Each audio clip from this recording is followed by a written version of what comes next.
Hello friends and bees and friends who are also bees, and welcome to this week's Higurashi stream.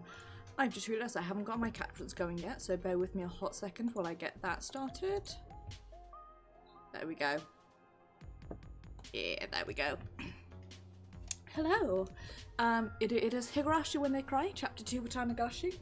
When we left off last week, we had just broken into a secure warehouse and were surprised that it had disgusting things in it. And this week we're going to probably see the actions of our consequences. This is completely blind. I have no idea what happens at this point. So without further ado, let us swap over to the gameplay. Because yeah, this is totally... Come on, there we go. Totally blind for me. I have no idea what's been going on.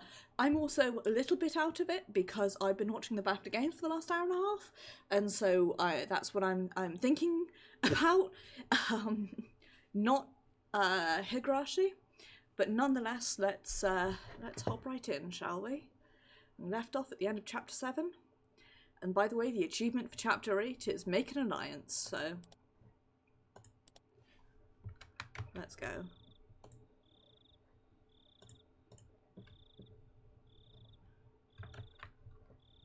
Continue. I'll turn it up a little bit. I let out a great big yawn. It was like morning had arrived just as I got to sleep. As Mum set up breakfast, she gave me a pained smile. What's the matter, Keiichi? What time did you go to sleep last night? Well, I wanted to go sleep at midnight, but I had some trouble with that. You're probably all woke up from the festival. That's not it. Crunch, crunch. I crunched down hard on the pickled radish to hide my embarrassment. I'm gonna crunch. I'm gonna munch. After all that happened yesterday and our discussion about the sound Shion heard. Hi Nagels, how are you? I hope you're doing well. I hope you've had a good day. I have been, it's definitely been a day. I definitely worked for most of it. And then played like a mission in Rogue before abruptly it was time for a break, and at the moment it feels... I can't think of anything I've done for the last 2 weeks, and it feels like I've got nothing actually done at work despite the fact that I know I have. It's an odd sensation. I'm not a fan of it. I'm glad to hear that. That's really good. I'm glad to hear that you're doing well. You've literally not missed anything. We've just started. Keiichi has woken up and is munching breakfast.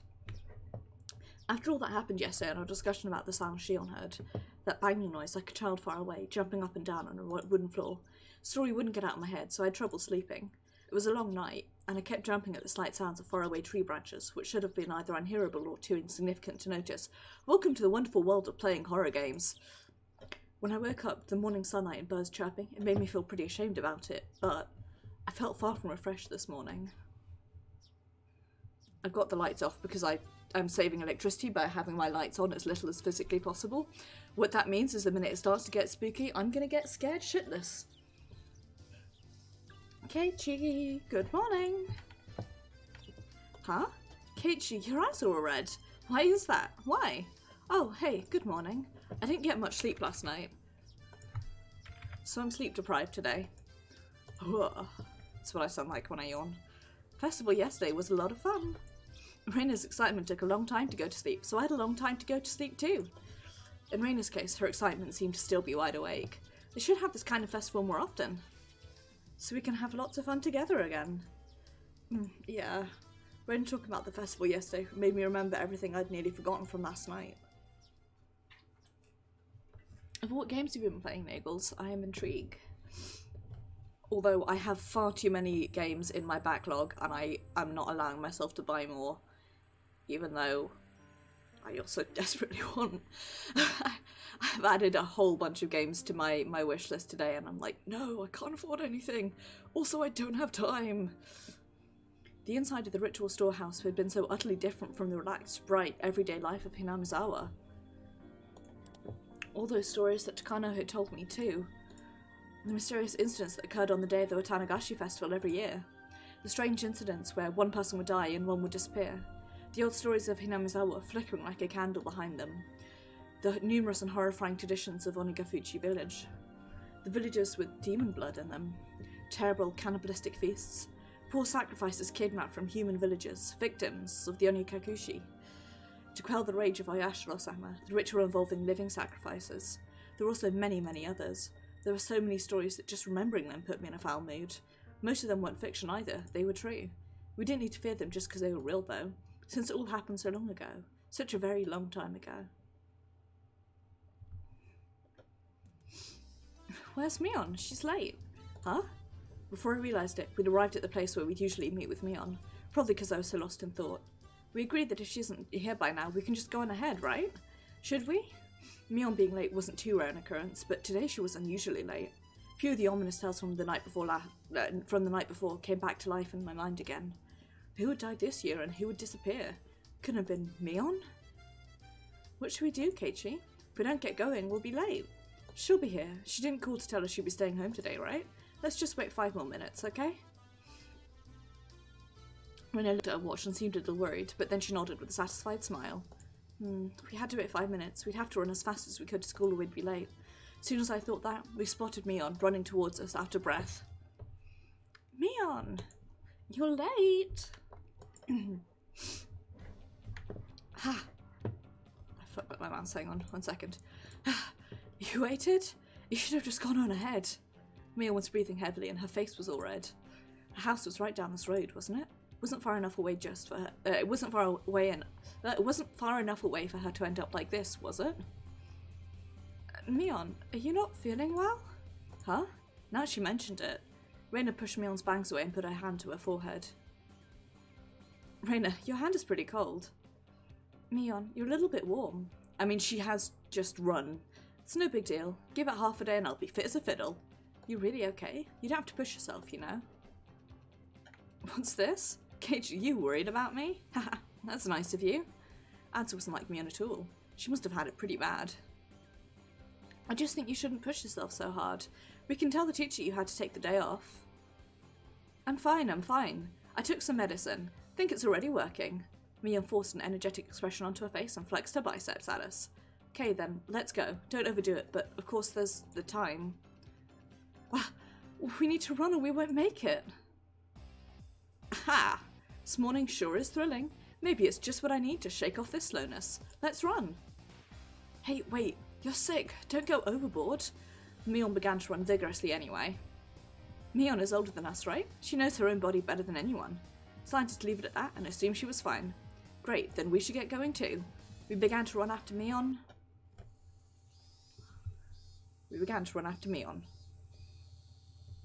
There was nothing ending that sentence.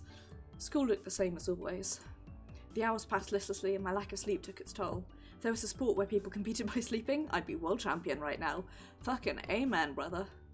The trick to overcoming this sort of dangerous situation was to hold your pencil upside down. Why, you ask? So you don't draw strange patterns all over your notes while off asleep. God. So, I typed, I have a learning disability. It's not related to speaking, amazingly. But it meant that I typed all of my notes when I was in university, when most people took physical notes. I always typed everything. I didn't go to a traditional university per se, but I was in a pretty traditional sector of that university. So it was very old-fashioned. PowerPoints were new to several of those lecturers, but the problem was, especially when I had my 9 AM lectures, and especially in my third year I had 2 9 AMs a week, I think it was my first semester of my last year, and I just could not stay awake for those 9 AMs. I really struggled with it. Amazing when I later started working at this place that starts at 8:30, there we go. But I could not stay awake for those 9 AMs, and I would quite often doze off in the middle of a lecture and sort of wake up halfway through when I didn't understand, and there'd just be this chunk of my notes that was like, I really don't know what happened here, I fell asleep. And at the time I ignored it, and then I was looking back over them for my exams and I'd be like, great, wonderful, nice going, me. Anyway, that's my fun story about drawing strange patterns all over my notes while half asleep. Luckily I couldn't do that, but instead I did just type absolute garbage nonsense. If you're holding a pencil upside down, wouldn't happen, would it? Bump, bump, bump, bump, bump, bump. Something that felt like an eraser hit me in the head 6 times. Ow, ow, ow. What was that for, Stoko? I haven't done a single thing. Why to play a prank on me like this? Oh, it was chalk, not an eraser. Eh?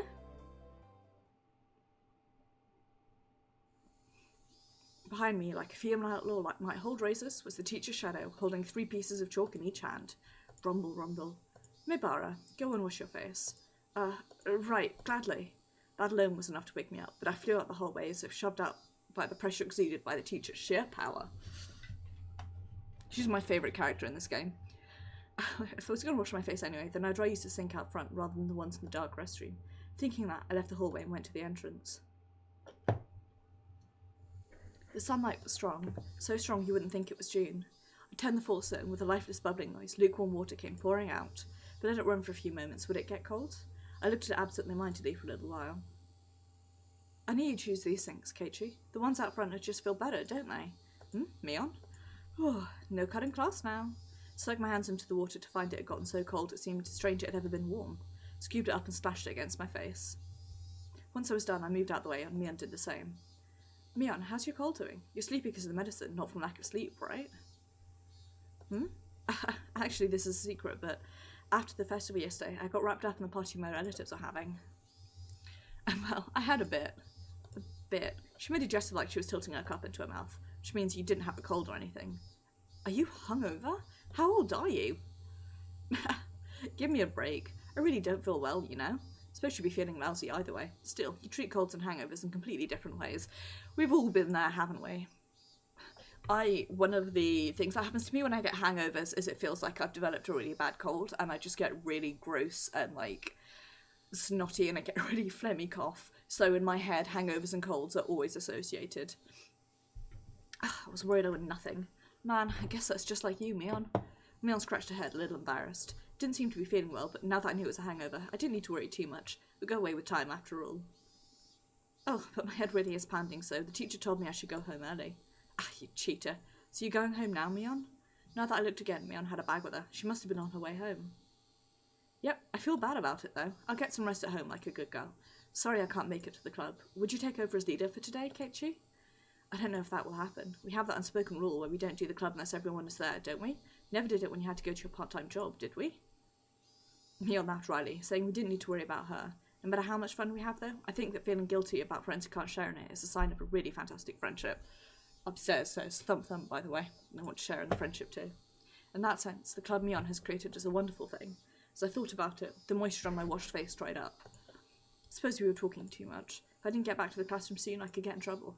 Okay, later. I'm going back. Be careful on your way home. Don't wobble into a sewer or a brook. Got it?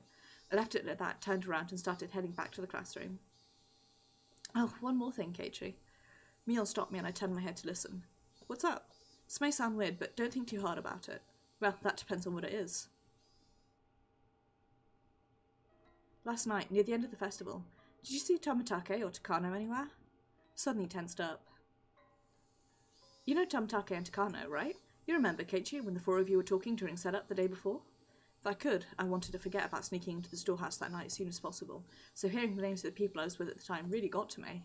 Besides that, though, why was Mion asking me a question like that? I ended up staring at her, unable to answer immediately. Was she asking to see if I'd seen them or not, or was she asking the question knowing that I had? Couldn't tell. Well, maybe. I might have seen them around. I don't know. My vague response was clearly not to Mion's liking. What answer was she expecting from me? There was no way for me to know. I see. Then one more question. On the same night, did you see Shion? My heart leapt into my throat again. Tiny needles buried underneath Mion's words pricked into me. Needles, wink wonk. Didn't you ask that yesterday? I think I told you I wasn't sure if I had or not. Did you? I guess I thought I'd get a different answer if I asked you again. Suddenly noticed something in Mion's eyes. Something indescribable. Tomitake and Takano. Shion too. She was asking me about them. Oh, no doubt about it. Last night, the 4 of us snuck into the ritual storehouse. She knew everything. So what? There's not really a curse anyway. That's right. Even Shion and Takano said yesterday during the festival that there was no curse, and that rather than curse it was the doing of the villagers. My blood curdles. Mion was, almost without a doubt, aware that we snuck into the storehouse. It was nothing strange. I screwed up bad flipping on the light switch last night. Mion had been searching for me. It was simple to imagine that she'd seen that momentary light and come to find out what was going on. Did you really not see her? Why are you so intent on knowing if I did or not? It's not important. It's just that there are some people who are speaking poorly of Tomitake, Takano, Shion, and you, Keiichi. I didn't really hear what they were saying, though. Pleasant sweat dripped down my arms. The sound of it hanging from my fingertips was so annoyingly loud. I don't believe that you were doing something bad. Just wanted to ask a bit about it, so I did. Sorry for making you uncomfortable, okay? Found myself unable to reply. My reaction must have made it obvious what the truth was, and yet I couldn't explain myself. Keiichi, you weren't with Tomitake, Takano, or Shion, right? Yeah. Finally rang an answer between ragged breaths. Mion's expression softened a little. That's good. I'll have to tell them. You weren't involved in anything bad, Keiichi, so I'll make sure to tell everyone. Yeah, please do. Tell them I wasn't doing anything bad. To everyone. Make sure. Everyone. Everyone who is everyone. Okay, later. I'll be better tomorrow. Bye-bye.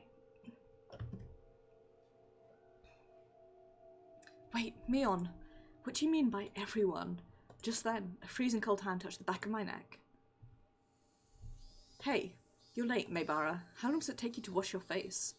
It was the teacher. It was taking so long she came out to get me.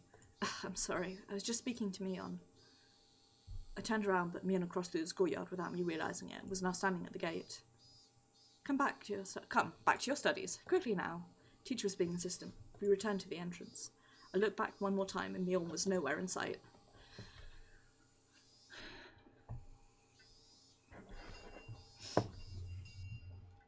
God, this looks so nice right now, given how cold it is here. Keiichi, you haven't seen well all day. It's clearly because you had far too much fun yesterday. I don't want to be told by the one who got lost. Your face was all red and you were nearly crying. Stucker was so cute last night. My friends did their best to try and cheer me up, but it didn't lighten my mood. Was it far worse than I thought? Had I really done something that terrible last night? These thoughts remain with me for the rest of the day.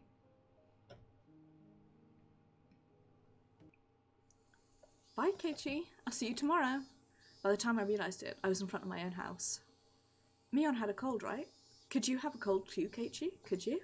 Huh? I'm fine. I may look scrawny, but I've never missed school because of a cold. Both you and Mion didn't look so good today, though. Thanks for worrying about me. I'm fine. Idiots don't catch colds, remember? It's one of my favourite anime, like, or should I say Japanese media, the things that you get out of anime and manga and stuff like that is that idiots can't catch colds.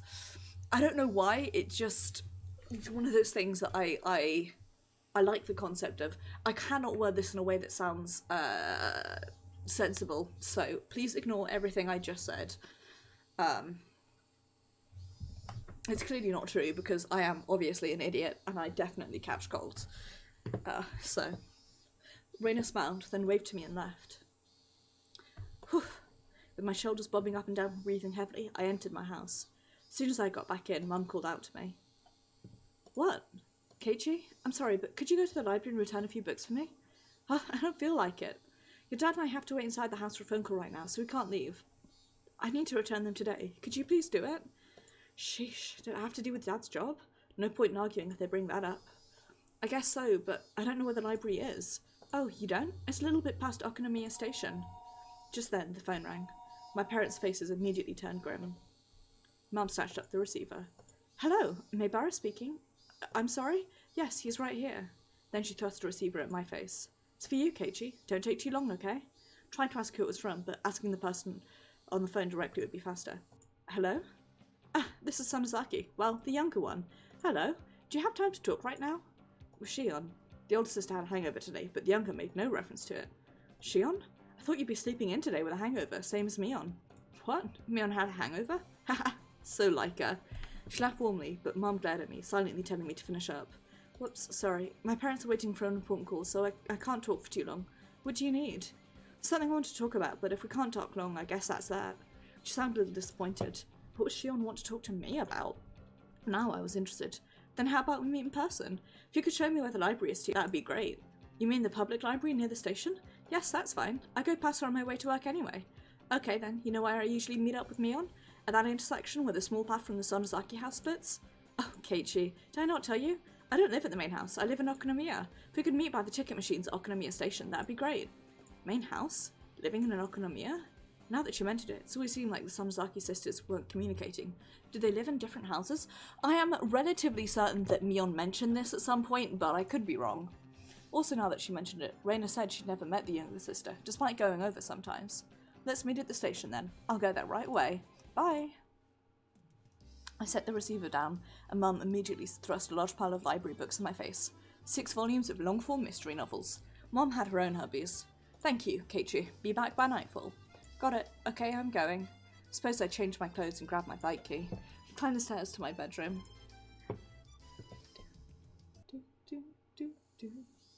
She'd have been waiting for me already, so meeting up was a smooth process. Wow, Mion never keeps her appointments. I mean, honestly. Making my sister the standard for everything will get you in trouble.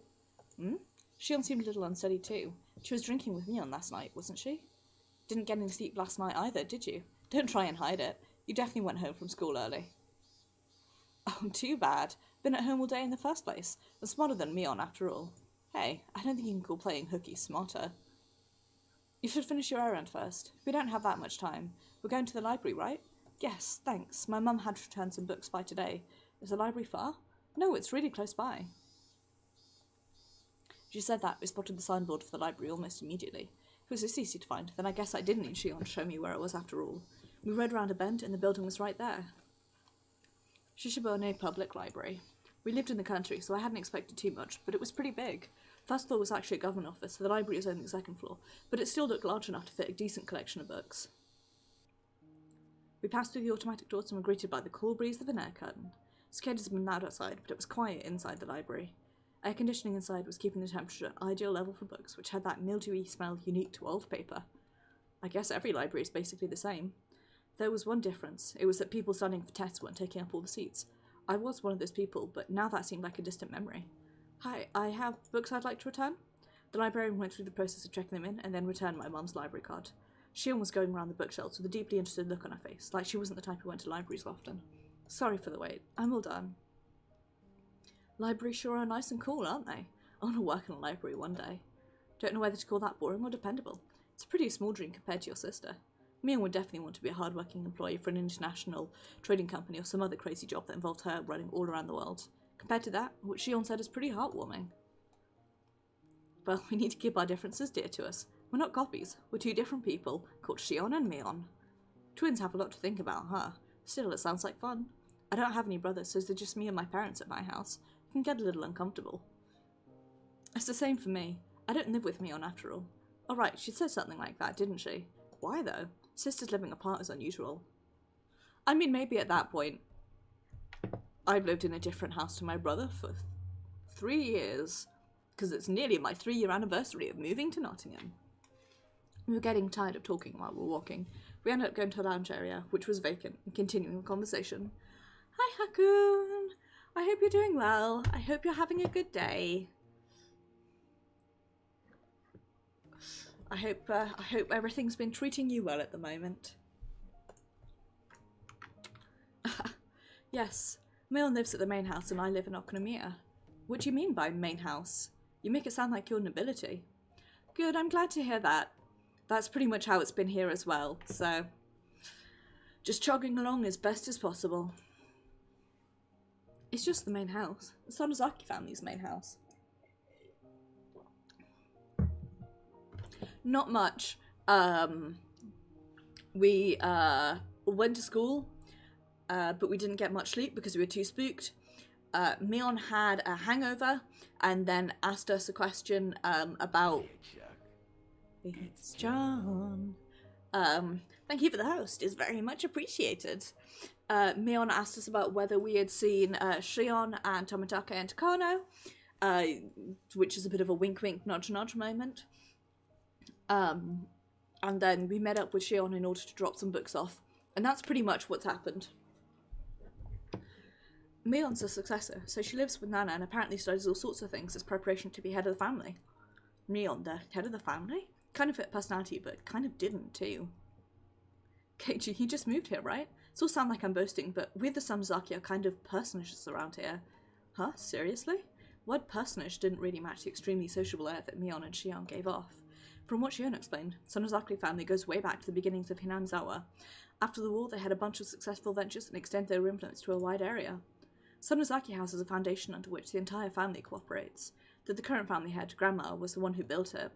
The entire family would provide backup to help one relative with a business venture. They're like a huge living company. This let them avoid tax-related problems and help relative ventures succeed, one after another, using large amounts of money. If you ever go for a walk through Okonomiya, pay attention to the signboards and stuff. There's a ton of shops that are managed by members of the Sonozaki family. Now you mention it, the toy store looked like it was managed by relatives as well. Does that mean your relatives operate out of more too? Even what few shops I was familiar with were involved in the Sonozaki family. Definitely surprising. Family is particularly strong in finance and real estate. Even a lot of members of the Chamber of Commerce and Industry either have the nest name Sonozaki or are their relatives. Sonozaki is in the City Council and the Prefectural Assembly too, since they have an Okonomiya area giving them strong electoral support. Wait a minute, this is all escalating pretty quickly. Relatives operate shops in downtown Okonomiya, and they're especially strong in finance and real estate. Top of that, a lot of those in the Chamber of Commerce and Industry are relatives, and there are even people elected to local offices. So then, Sonozaki family, it's pretty famous in this area? Yes, it's crazy.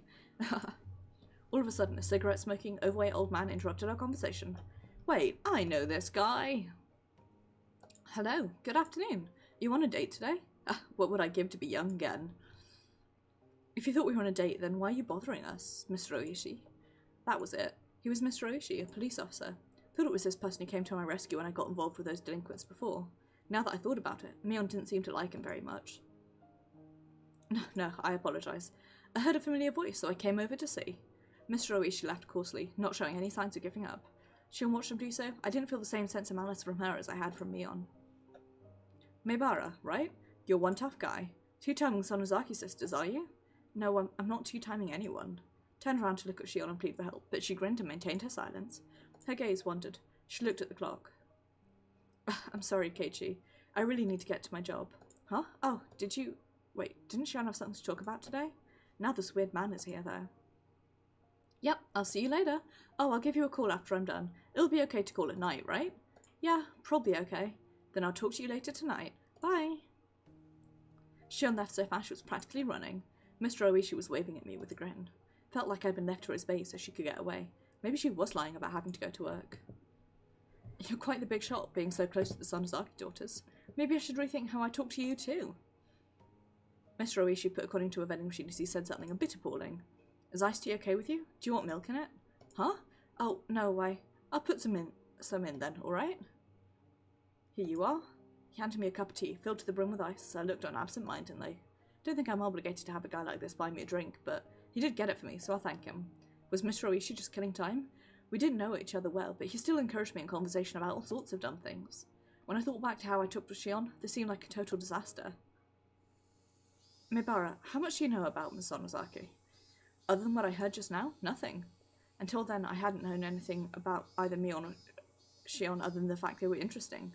I really did only just learn that she was the daughter of some prestigious family. Sonozakis are a syndicate with this entire region under their thumb. Incidentally, her father is a high-ranking executive in the syndicate association that's well known even in the Kanto region. Did you know that? What? An executive? Have you ever seen where Shion lives? It's the very picture of a gang boss's house, protected by high walls, barbed wire fence, and security cameras. If you had the chance, you should go visit her. She'd mentioned Mion being a successor, but to a crime syndicate? No. Not at all, not at all. Boring old syndicate isn't the only thing Mion Sonozaki will inherit. She's inheriting the Sonozaki family itself. I'll leave it to you to mull over what exactly that means. Mr. Oishi had spoken lightly about all this from start to finish, but what he was saying wasn't light in the least. It was abrupt and unbelievable. I have forgotten how to speak. If Mion wanted to, she could kill someone in the middle of the street and still cover up. Not only would witnesses not show up, but she'd put pressure on the police too. Mion would never kill someone. Wink. She wouldn't. I'm just speaking hypothetically. Your name, it was Mr. Oishi, right? Yes, that's right. Then, Mr. Oishi, whatever family Mion comes from, it doesn't change the fact that she's the best friend I could ever have, and I'm proud of that. I don't appreciate people speaking ill of her. I let my quiet anger show through in my gaze as I stared at him. Of course, I can never seem to tell what he's thinking, so I didn't know if it had any effect. Then let me be frank. If Neil was suspected of a handful of incidents, what would you think? Suspected? Incidents? Can't just say terrible stuff like that on a whim. Then it'd be a misunderstanding, of course. Mio may say some dangerous things, but she's not the kind of person who would do something so awful. Mr. Maebara, keep your voice down. We're in a library. Mr. Oishi trusts me, but in a state of heightened excitement as I was, I wouldn't be calm so easily. Please, calm down. As I said before, the Sonozaki family holds a lot of power in this region, for better or for worse, so if anything happens, it would immediately be suspect. I'd appreciate it if you understood that. Well, I know what Mr. Oishi is trying to say. Combining it with what Shion told me before, the Sonozaki family is huge and controls everything from Hinamizawa to Okonomiya. Mion, meanwhile, is its successor, who apparently holds strong influence over the entire family. Still, that's all. That's the only reason they're suspecting her. I'm just doing my job here, not to doubt Mion of anything, but to clear up suspicions surrounding her. Please, think of it like that. Took a dog out of a meat truck. What a phrase, eh? It was the definition of a shrewd, unfair adult. At this point, I began to think that it was no coincidence I'd met him. Mr. Orishi, do you need something from me? Oh, I'm mixing up all the voices I'm doing for everyone. I do apologise. Yes, I do. Keiichi Maebara, he answered in an absent tone of voice. Mion's being suspected of something and you came to hear from a friend of hers. Me. Is that it? No, that isn't it. I didn't come to talk to a friend of Mion. I came here to talk to Keiichi Maebara. It probably have bothered you if I visited your house. To me? What did the police want with me? Having realised this fake coincidental meeting had me as its target, my mood immediately turned foul. Ha! You don't need to be so tense. Calm down and just answer a few questions. Am I being questioned? It's cool to chat with the guy you happen to run into. Mr. Oishi freely suggested I relax. Said behind his eyes was a light, which I could only see sometimes, that was sharp as a hawk. If I tried in vain to run away, he might actually take me in and bring me to an interrogation room or something. That was an undoubtedly unpleasant thought. You had a roaring good time at the Watanagashi festival last night, didn't you? Don't beat around the bush, please. I can't do small talk right now. Last night, during the festival. Did you see Jiro Tomitake and Mio Takano? Could plainly feel myself give a start. Where did I put those pictures? Oh, here they are. He opened a small notebook and removed 2 photographs. I didn't have to look. Well, who knows? I might have seen them around, I don't remember. I was asked the same question for the second time today. I gave the same answer for the second time too. God, it's cold in this flat. I just got like a wave of chills up my spine, and it's not from the game, it's definitely from the cold. There's a event right next to my laptop, but that means if it's windy, I get like a blast of cold air. Laptop, by the way, I clearly mean PC because I'm an idiot. If there's if it's windy, I get like blasts of cold air directly next to where my feet are, which is really annoying. Memories are blurry? Couldn't have possibly been drinking or anything. Here too, I got the same answer I had from Mion. Realised he wasn't taking my vague reply well. Why is he asking me the same thing Mion did? Dark feelings I'd nearly forgotten due to my conversation with Shion came rushing back in a hurry. We snuck into the sacred ritual storehouse, a punishable act. It was on a tiny impulse. While it may not count for much now, I do feel sorry about it. Good old breaking and entering, huh? I'll ask you again. Did you see Jiro Tomitake and Mio Takano at the festival last night? His tone was soft, but there was a dreadfulness in his voice, clearly different from the first time he asked. I'm scared. That was exactly how I felt. Even if you repeat the question, my answer won't change. I don't really remember. There wasn't any better answer I could give. I didn't have the balls to say I didn't see them, or the courage to admit I had. I see. I just thought maybe I'd get a different answer if I asked a second time. I'm too scared to look Mr. Oishi in the eyes. I'll change the question. Come, Maebara. Relax. Mr. Oishi grabbed my shoulders and squeezed them as if trying to give me a massage. I hate it when they do the CG up close like this. It always unnerves me. It mostly just hurt, though. Still, why would he ask the same things as Mion? If he asks the same things, then the next question must be... On the same night the festival, did you see Shion Sonozaki? Clatter, clatter.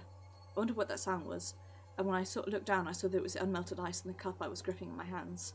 My hands were trembling, rocking the ice back and forth.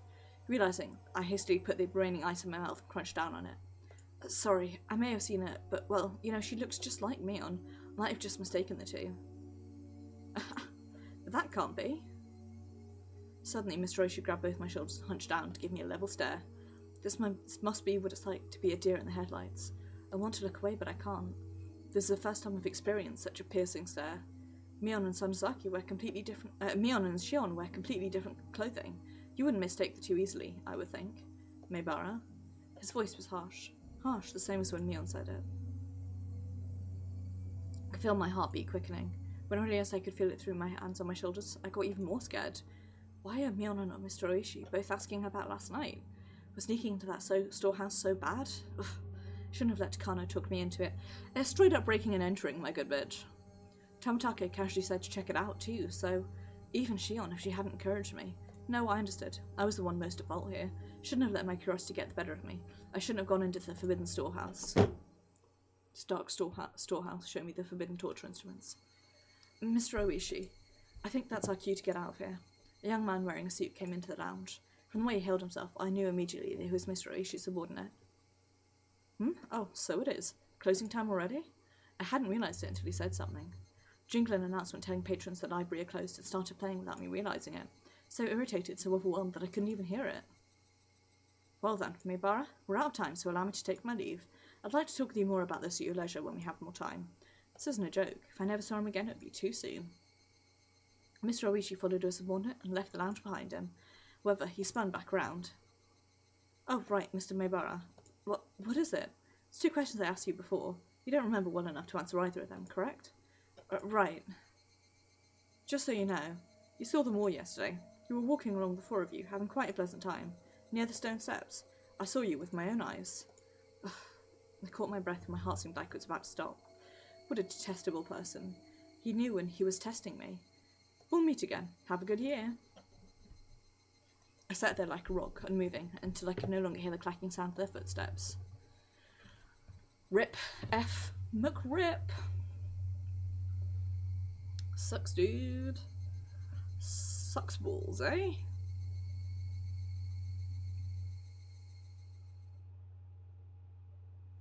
I was on my way back home. Cries of the Higurashi accentuated the already lonely evening. More time had passed than I'd thought. Orange of the dusky sky was being chased down little by little by an indigo colour approaching from the east. Exhausted from the slow climb towards Hinamizawa, without even noticing, I'd gotten off my bicycle and was pushing it uphill. I don't understand any of this. No one had told me to my face that I'd done something wrong. In fact, it might have been much easier on me that way. What happened yesterday really was just my curiosity. It really was no more than a quiet prank, no more than having the courage to cross at the red light as long as you did it with other people. It is definitely more than a quiet prank, though. Storehouse ritual implements, hallowed ground, only accessible to the family of the priest. Sure, I'd seen terrifying things I'd never imagined would be there. Thinking on it now, though, it didn't matter what was stored away inside. It didn't make the wrong I committed any more right. What the four of us did, Mion seemed to know about it. For some reason, even the police were trying to learn what the four of us did. Did we do something so bad? Really, it doesn't matter how wrong it was. I did something wrong. It was nothing more than that, and yet, I couldn't accept it. I didn't apologise to Mion or Mr. Oishi. All I did was shield myself with ambiguities. I did something wrong yesterday. I set foot into a forbidden storehouse for a little bit of mischief. I'll forget everything I saw in there. I won't ever do something like that again, either. I'm sorry. If I apologise like that, would they forgive me? The suddenly cool evening air left no room for such sentiment, however, as it mercilessly chilled my feet, urging me to head home as soon as possible. In the end, the evening air was correct. If I trudged along such an isolated road, regret would pile on top of regret, but nothing would change. Let's go home. I'll go home, go to my room, put on my favourite music or something, and go to bed. Might sound plain and boring, but it's probably the strongest I've felt all day. Whew. Now that I made a decision, there's no point dawdling in a place like this. I sat back on my bike. I pushed harder on the pedals, rapidly advanced forward, steadily gained speed. The wind was cutting and mercilessly cold, but it actually felt good, as if it were softly punishing me.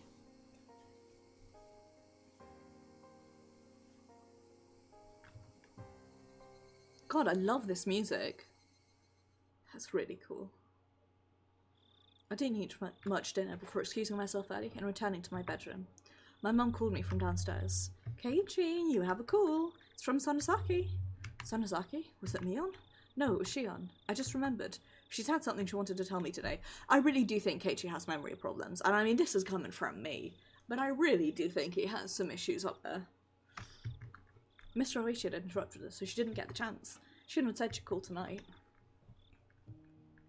Hello? Is that you, Shion? Hello. Ran into a bit of trouble today, didn't we?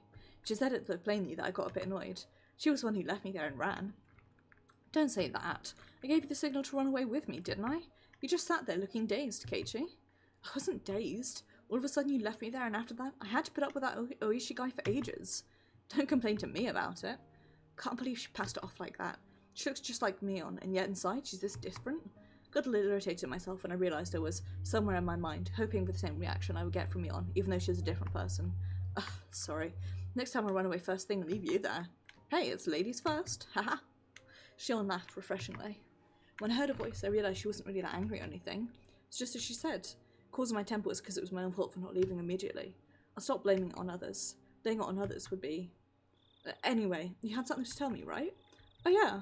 I mean, if you already know, then it's not something that bears repeating. Do you already know? Shion lowered her voice suddenly as if she were glancing around. No idea what I could already know.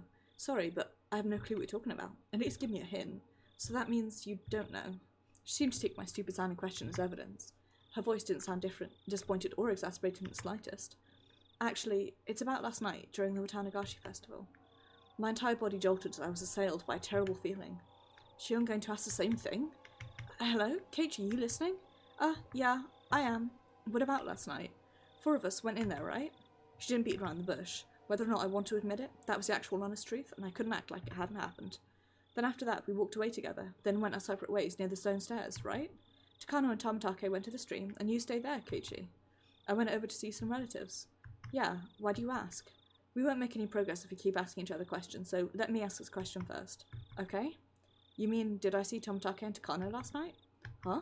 Oh, yes. Did you see the 2 of them after that? I'd be lying if I said I wasn't surprised. The 3rd time I've been asked this question today. Why? Why? What the hell is going on? Why? Why are you asking me that? No, Keiichi. I'm asking the question. Please answer me. Did you, Shion? If you answer first, then I'll answer. My shabby response betrayed how scared and small I felt now, after everything that happened today. Shion didn't say anything for a few moments. Just as I was beginning to think I'd really put my foot in my mouth with that response, she finally answered me. Of course I didn't see them. My relatives were with me, and they can vouch for that. I didn't see them either. People can vouch for me too, like me on Reina and everybody else. Now that we knew our answers matched, she led outside that sounded more relieved than anything else. Thank you for answering me honestly. Okay then, I'll tell you.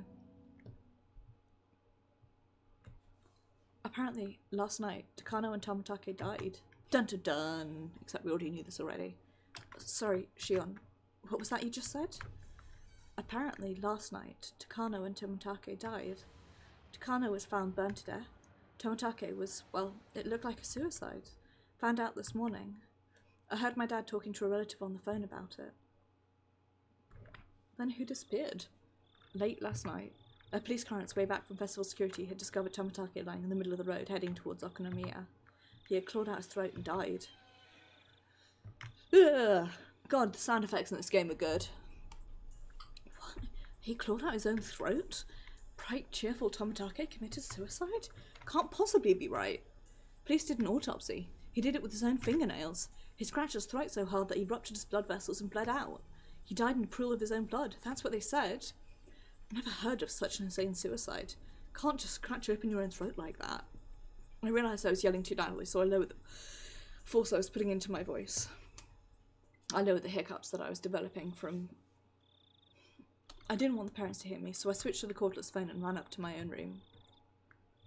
Sorry for yelling. So? Was that a suicide too? In her case, it's a little unclear.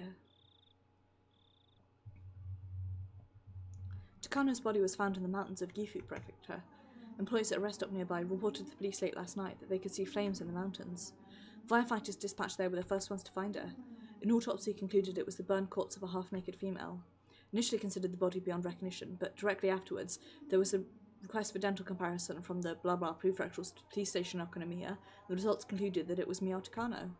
Cause of death wasn't confirmed, but it was highly likely to have been a homicide since she was in her undies and her clothes were nowhere in the area.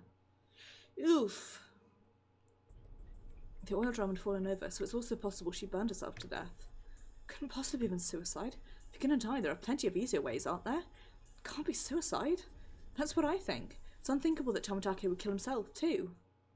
After the two of us rattled on each other, there was a silence as we paused to catch our breaths. As we calmed our nerves... Right then, I understood what Shion's story actually meant. I think it will end up being Oyashiro-sama's curse. You all did more than enough to deserve it, after all. Deserve? You gotta be kidding. It's not like Shion wanted to see it with me. I just went along with her. Tried to say that, but I fell silent. Nothing would come of me blaming others. Didn't matter how much everyone else encouraged me. I could have put my foot down. I lost to my own half-assed sense of adventure and agreed to go in with them. Yes, it was my fault and no one else's. Shion, last night when we stuck into the storehouse, did you predict things would turn out this way? Of course not. I mean, I thought it was pretty risky, but I never even dreamed something like this could happen. Shion's words were probably her true feelings. She knew she could get in trouble if we were caught, but that was the thrill of this little adventure. It was the same for me. Besides that, Keiichi, think about it for a moment. Didn't Oyashiro-sama's curse turn out a little strange this year? Already plenty strange, seeing as how Tomotage and Takano died like that. Given all that, what could possibly be stranger? I mean that they found 2 corpses. Remember what I said? Every other year, 1 person would die and 1 person would disappear. This year is the first when 2 people have been found dead. Maybe true, but that's not a huge deal, is it? It is, Keiichi. Think about it harder. Listen, if 2 people died because of Oyashiro-sama's curse, then in order to quell Oyashiro-sama's anger, 2 people would need to be sacrificed. Is that how it works? So what? Tomotage and Takano died, so now 2 people are going to go missing this year? I don't understand why, but when I said that, I felt my spine freeze. I don't think anyone's been confirmed missing yet. I think that those 2 people have yet to disappear. She, unlike me, was obviously getting the same feeling crawling down her back. 2 people have yet to disappear? Shion didn't answer. Couldn't say any more than that either. A chill crept in through my clothes and tried to wrap a fist around my heart. Cold hands feeling about on my chest. Oh my.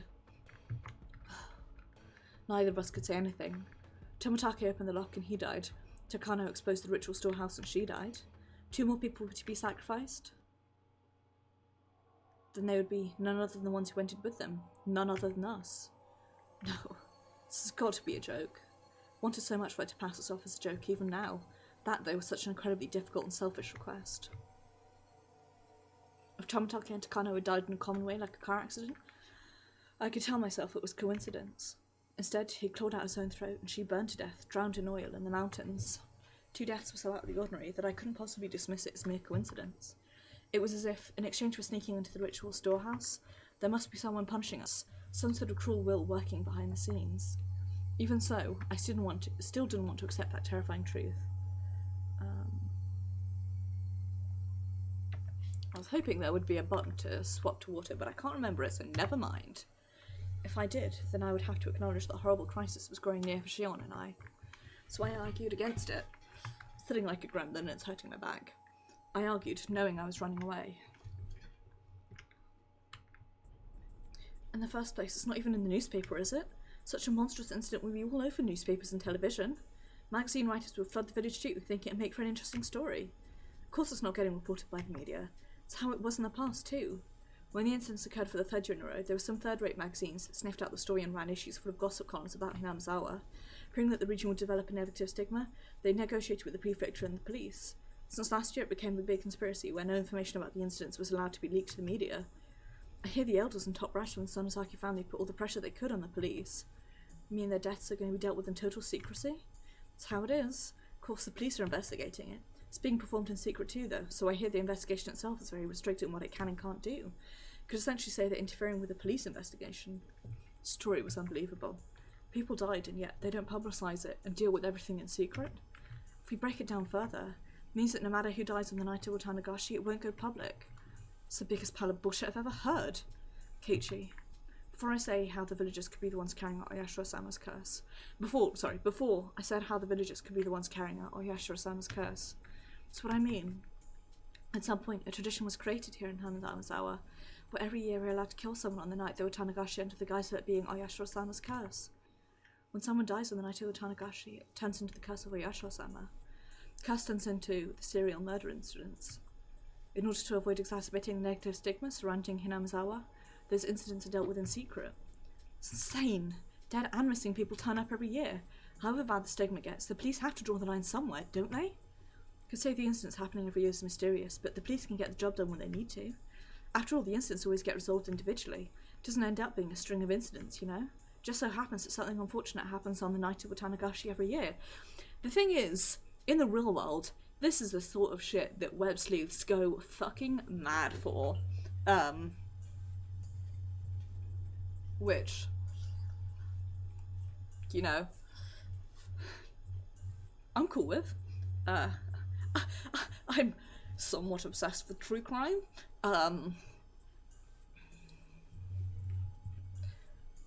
This is just what I'm thinking. My head is a bit brain empty, no thoughts today, so maybe it's all it turns into. Most of the criminals responsible for the original dismemberment were arrested. Last managed to get away and stay away, but the events were totally exposed and elucidated, so it was, in essence, resolved. Exactly, right? It's like, I suppose the thing is, if you can keep it out of the media, then that's like a primary source of reporting gone. You'd have to be able to see the police reports. And, you know, one presumes everyone at the police force is basically being paid off or pressured, threatened not to act. So it makes sense. Like, it totally makes sense.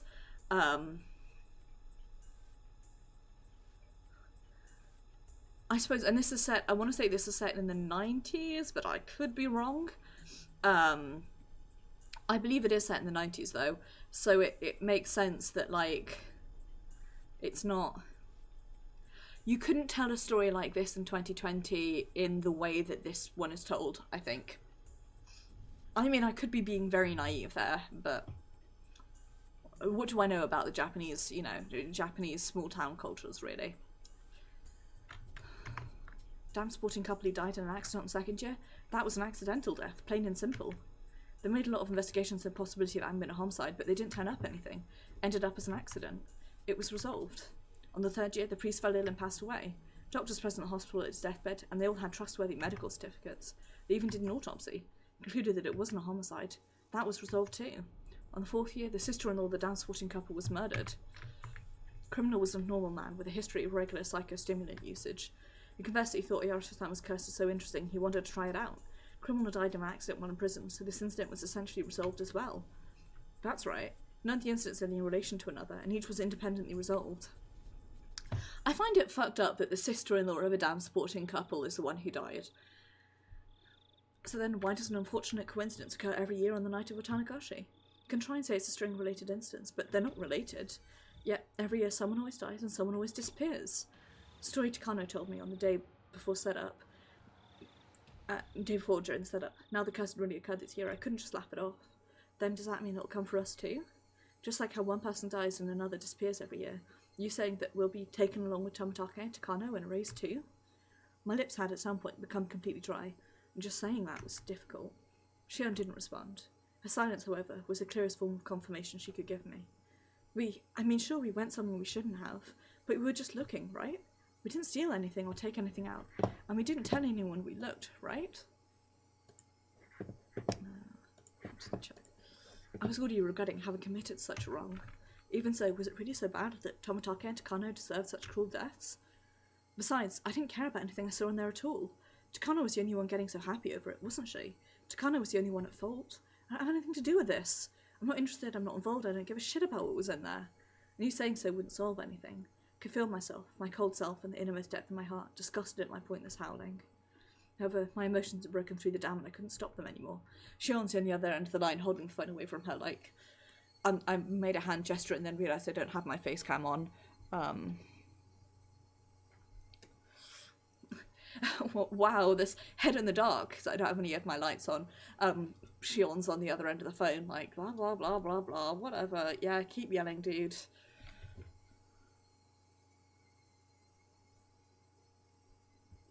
Hit the wrong button. Sorry. I didn't have any interest in this to start, damn it.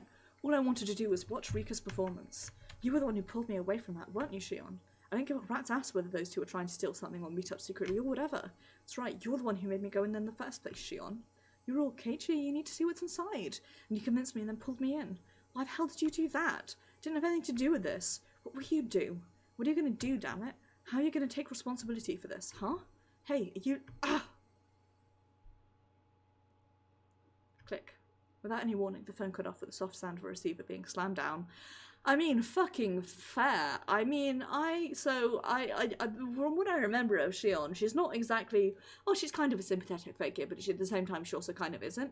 But fucking fair. Shion was just as terrified as I was. I just said some really self-centered things.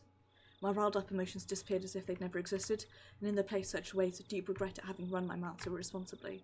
I tried to call out Shion's name from beyond the disconnected phone, but it was too late. What have I done? Shion was only trying to tell me as much as she could about this thing about to descend on us. As for me, I could only whine like a child about it. I went to call her back, but then remembered she lived in Okonomiya. I didn't know her phone number. Since I declared to Mion I hadn't seen Shion last night, I couldn't just call her and ask for Shion's number. I was too scared. Couldn't even call her back. Stricken with hopeless regret. I returned the receiver to its stand, and I simply prayed that Shion would call me back again. Please, Shion, calm down and call me again. Ring, ring, ring. Banana phone. Hello, this is Maebara. I swept at the receiver as though it wouldn't go through if I didn't grab it at that exact moment. Is this the Maebara residence? Excuse me for the late call. I'm Kimiyoshi. Is this the head of the household? It was the voice of a girl who clearly wasn't Shion. All my hopes rushed out at me. No, it isn't. If you need Dad, I'll go call him. I went to put the receiver back down, but the caller stopped me hurriedly. Oh, no, if he's busy, then it's fine. This may be a strange question, but is my old man paying you a visit? No, nobody's here at the moment. I see. Again, I apologise for calling you so late at night. Goodbye. Clack. I don't know who that was, but what if Shion tried to call while I was on the phone? I thought, bubbling with egotistic anger. Hey, wait, give it a break, Keiichi Maebara. These are selfish emotions that made Shion mad at me, aren't they? The more I thought about it, though, the more I thought that Shion had given up hope in the short time since we had our conversation and didn't want to call anymore. Calm yourself, Keiichi Maebara. If Shion does call again, then first apologise in a calm voice. If you do that, then Shion should understand. However, no matter how long I waited, the phone didn't ring again that night.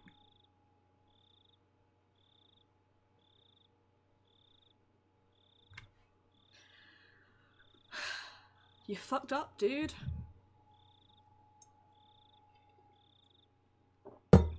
You fucked up.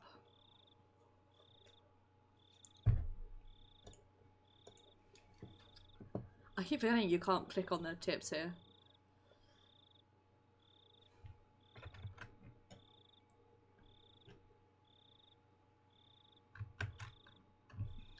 Uni tips. Dramatic music time.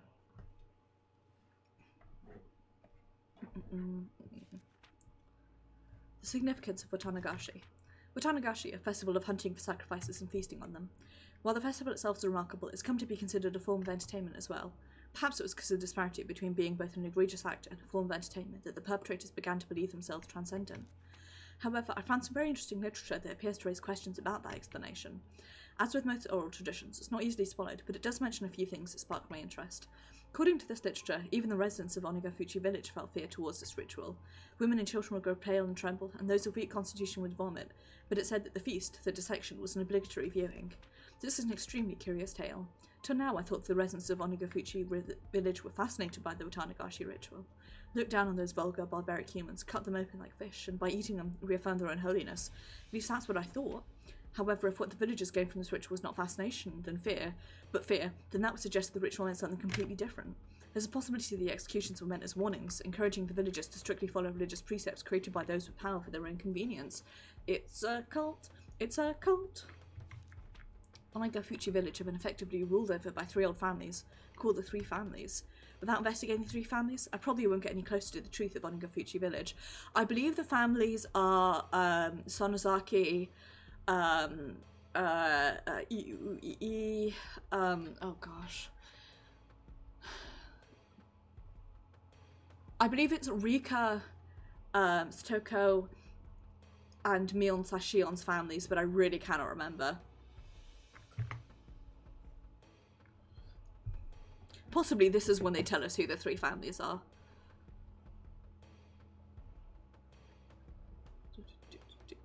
Why? Just realised that my bot is posting as me. And it's not MochiBot. Oh. I have made a mistake.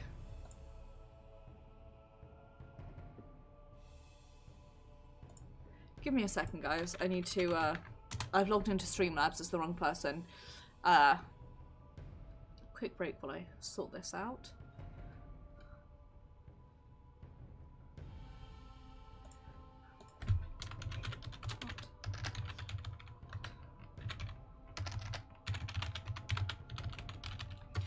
can't type.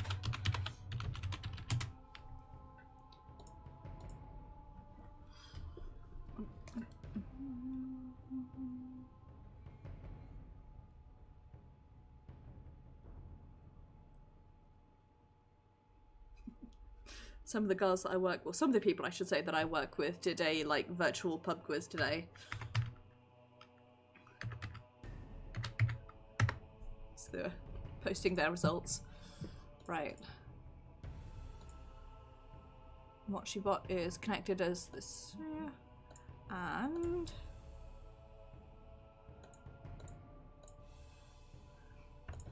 watch the invasion. I still can't type.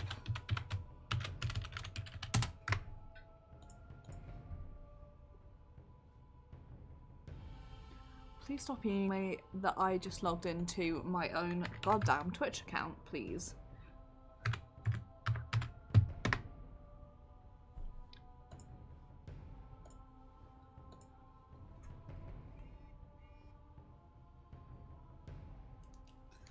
Keeps doing it. I'm like, yes.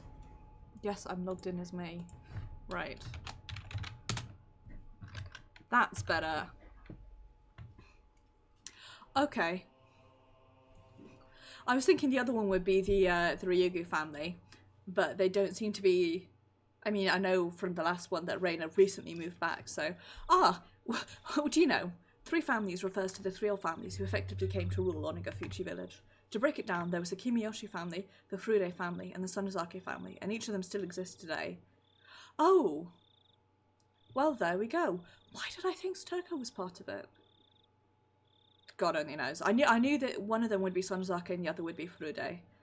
So if Furude handles religion, Sonozaki sort of families, Sonozaki sort of handles like business and one presumes government, but mainly business. Is Kimiyoshi mostly like the government, or I suppose we'll find out, though they don't have as much control as they did in the remote past. They still hold considerable influence today. 3 families are considered by legend to be those in whom the blood of the swamp demons runs the thickest.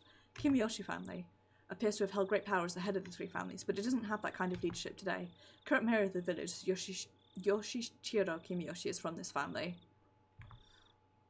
The fact that members of the Kimiyoshi family are elected as mayor every generation is thought to be a remnant of the old system. Of course, as no rival candidates appear, it doesn't change the fact that the Kimiyoshi family holds a mayoral office, even through popular elections in the post-war era. Furude family. Centre of the village's faith since ancient times, the Furude clan has guarded the sole shrine dedicated to Oyashiro-sama. They were worshipped as the only people to represent the voice of Oyashiro-sama for a long time, but the family branched off after the war and lost most of its power. It now consists of only the main house. The main house, as well, presently consists of only one daughter, Rika Furude, so the lineage may end this generation. There is apparently an old tradition of honouring females of the Furude family, so the only daughter, Rika, is the subject of much respect amongst the elderly of the village. The Sonozaki family. It's said that this family had a certain police-like role of protecting the religious precepts of Onagafuchi village. Of the 3 families, their relatively weak position can be seen from me putting them here last. Of course, today the Sonozaki family is flourishing, and the state of affairs among the 3 families is completely reversed. Even now, one could say that they are in control of Hinamizawa. 3 families conferring with each other is similar to the old way. The current head of the Sonozaki family, Oryu, essentially decides all of the goings-on in the village by herself. Well, neat. Yeah, so Toko's brother was the one who disappeared. So I guess the impression I got from Onagakushi was that he disappeared basically, he was basically a precursor to Keiichi, where he was getting too interested and too into things, and so that's why they disappeared him, because he was beginning to suspect stuff. I wonder who Kimiyoshi is. We haven't met them yet, so... Excuse me for the late call, I'm Kimiyoshi. Is this the head of the household? Yes. No, not at all. Thank you very much for that. Yes, well, you see, I do apologise for calling at this hour, but I was wondering if our old man was visiting you at the moment. You've got that right, yes. Once again, I'm very sorry for calling you so late. Goodbye. Click. So, no good? I'm not sure what to do. You may be passionate about it, but he always at least gives us a call. You called everyone he plays golf with, didn't you? Ring. Hello, this is Kimiyoshi. This is Sonozaki. How did it go? Have you found the mayor? Oh, Mion, I called everyone I could think of, but I came up with nothing. I can't find him. What do I do? Where could he be idling about? Put a word in with a bunch of people who might have had an idea, but nobody did. I asked Nana about it, and she said we should get the men of the village together to search for him. At this hour? I mean, it's not like he's definitely gone missing. Watanagashi just happened. She thinks we should be a little more cautious. If we still can't find him, then we'll notify the police tomorrow morning. Whether or not we find him, though, we should refrain from making any false accusations. You said that? Yes. If you can't trust her without hearing her voice, then I can put her on for you. No, that's fine. I understand. We'll get the men together and search. If we still can't find him, then we'll notify the police in the morning. Should leave it to you to organise the men. I'll be there as well as Nana's representative. Thank you. I'll get everyone together immediately. Thanks. I'll talk to you later.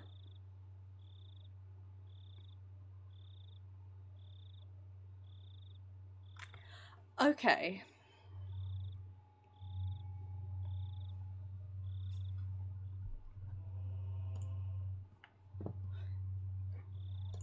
I think I've mentioned this before, but I've really only read the manga, so I don't... A lot of the games are sort of... It's all pretty much new to me, and I haven't played any of the bonus games, although I do plan to at some point.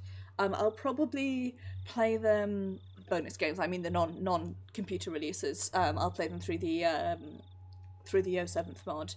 I will probably play them either after Chapter 8, or to bridge the gap between Chapter 7 and Chapter 8, depending on when Chapter 8 is released. I haven't seen anything about it, so I don't know if it's coming out this summer. I'm just assuming it is. But if there is a delay, then I will play the bonus arcs at that point.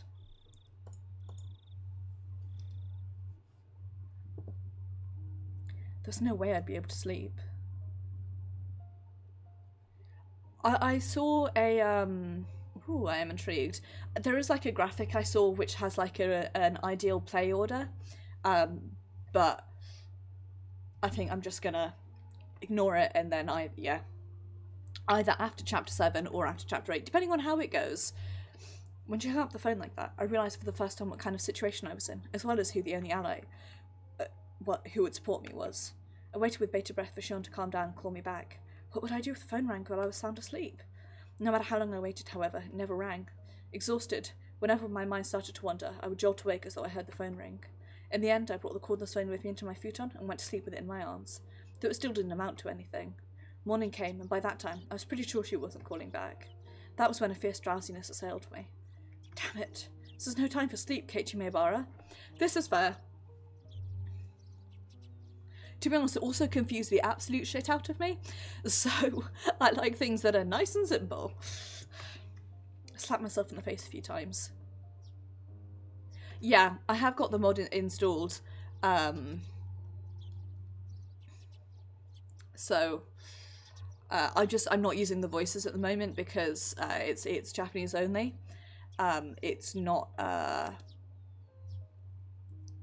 there's no English voice acting, which means that I would have to read out, or I would read out the dialogue anyway, for you know, people who have the screen on the background. So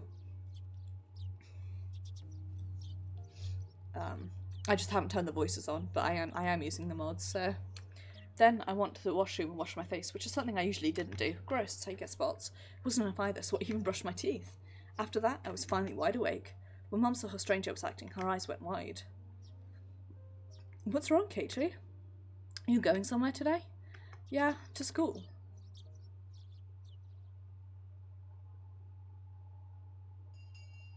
No worries, yeah. I should have thought that, and then my brain just, like, didn't. Keiichi, you don't look so good today. Do you have a cold? I'm not sick, I just didn't get much sleep. If I space out and start talking nonsense, just humour me. I wonder what kind of nonsense you'll say. I wonder. Now I'm looking forward to it. I felt utterly shattered, and I still hadn't picked myself back up this morning. For precisely that reason, Raina's honest smile was a sight for sore eyes. Oh, I just got a draft in this stupid flat. Yo, what's up, Keiichi? Raina? Good morning. Me forgetting what voice I give me on the instant she starts speaking. What? Mion, you look like you didn't get much sleep either. Mion had gone home early yesterday with a hangover, but she didn't look too good this morning either. Exactly, yeah. And I'm about to sneeze. Possibly. Pardon me. Her usual cheerfulness was completely buried in shadow.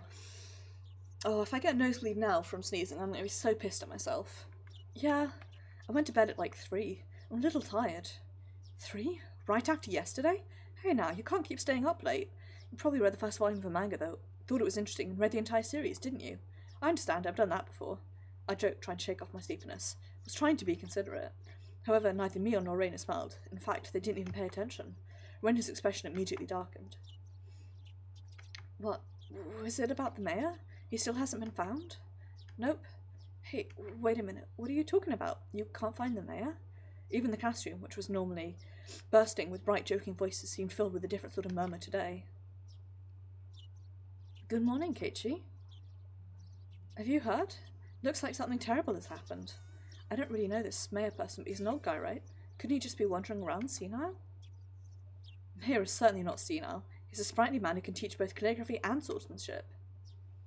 He probably got lost somewhere, like me. A lost Rika. I want to take you home with me. Getting lost is only cute because children like Rika do it. A worn-out old man getting lost isn't moe in the slightest. While my mind entertained dumb thoughts like that, our teacher arrived. Everyone rushed to their seats. Good morning, everyone. Good morning. Class greeting was normal, but atmosphere in the room was heavy. Some of you may have already heard, but last night, despite the late hour, the mayor never came home. Is there anyone here who saw the mayor yesterday? 1 or 2 hands went up in silence, and they told her about having seen him. None of it seemed to be vital information, however, and everyone began whispering amongst themselves. If anyone has seen the mayor, please tell an adult about it, right? Now then, let's begin class. After that, the same old lessons began.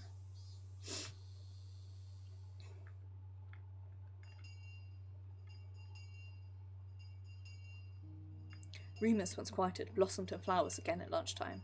You could hear a few different conversations, most related to the mayor's disappearance. Summing them all up, I came out with this. Yesterday evening, the mayor went to a meeting at the Shrine's Assembly Hall. The meeting ended after the sun had fully set and everyone left. The elder's house was a bit far from the centre of Hinamizawa. It was already late, and Hinamizawa... It was a bit late, and Hinamizawa doesn't have a lot of lights outside. Nobody saw the mayor after the meeting. However, because he would have been hungry, he wouldn't have taken any side trips. He would have gone straight home. However, no matter how long his family waited, he never returned. Some thought there might have been an accident. They left no stone unturned. They searched from the irrigation channels to the water wells and even in the rice paddies, but they didn't find him. Of course, there was a limit to how far they could search in the middle of the night. Police were going to wait for daylight, then have the young men of the town help search. After all that, they still didn't find him. They were apparently even going to go looking in the mountains. Even now, at this moment, the adults were probably all searching for him. The more they searched in vain, and the more time passed, only thing that came to mind was the curse. Rumours of Onikakushi, of the demoning away. Had he become this year's sacrifice to Oyashiro-sama's curse, which recently began occurring every year? A scary possibility which everyone thought about but nobody could say aloud, was slowly but surely spreading throughout the village. What confuses me about this, and maybe it shouldn't do, is that it seems to be enemies of the village. What reason would the mayor... How would he be an enemy of the village? Is it maybe that they think he's not, acting enough, or... I don't know. I suppose we'll find out, but... He's one of the main families, so you'd think he wouldn't be, but hey, what do I know? Was he demoned away and offered as a sacrifice to quell Oyashiro-sama's anger? Classmates were whispering to each other that the curse didn't happen this year, so there shouldn't have been any sacrifices. I, on the other hand, I know. Curse did happen again this year, and there were 2 people that died. It may sound strange, but I hadn't exactly thought the elder would be the one to go missing. My reason was clear. Shion and I should have been a higher priority than him. Thanks, Keiichi, for saying what I said and thought. 4 of us were the thieves that broke the taboo and set foot into the sacred ritual storehouse. If Tomitaka and Takano had suffered mysterious deaths, then it should have been Mai and Shion's turn next. This time should have been Shion and me. Huh? I laughed painfully to myself. I'd yelled at Shion over the phone that I didn't want to end up in such a terrifying situation, but now that someone other than me had disappeared, I could only think that I should have been the first to go. Onigafuchi, the bottomless swamp, said to have been the place where they found sacrifices long ago. Just as it ran through my thoughts, the villagers must also have considered the swamp. Consider the swamp. Maybe police divers were plumbing its depths even now. They probably wouldn't find anyone. The achievement for this one is empty-handed, go home already. And then the one after that is tough call, demand the truth. They probably wouldn't find anyone. Not a single missing person had ever been found. I'd always suspected Onigafuchi, but not once had they ever turned up a corpse from it. After all, it was a devilish or bottomless swamp from which no one who sinks can ever return. I could hear someone telling their friend that in the classroom. Now that you mention it, Satoshi. He left around this time last year, didn't he? Huh? Satoshi? I've heard that name before. He was... right, he disappeared because of last year's curse. Conversation was happening in the seat next to me, so I could hear it clearly. Didn't we search the whole village like this for Satoshi-san too? We didn't find him either. What did we decide that was? A demoning away, right? Yeah. I heard he withdrew all his savings and ran away from home. Someone from police said there was someone who saw him get on the bullet train at Nagoya. Ran away, huh? Wasn't that interested in the reason, which seemed understandable in this case. Everyone else who disappeared had their own reasons too. Either they were still on the run because they were criminals, or they were a corpse that couldn't be found. It's not like any of them just suddenly disappeared into thin air for no reason. But they disappeared.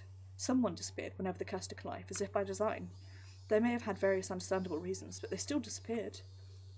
From that point of view, it really might have been a demoning away this time.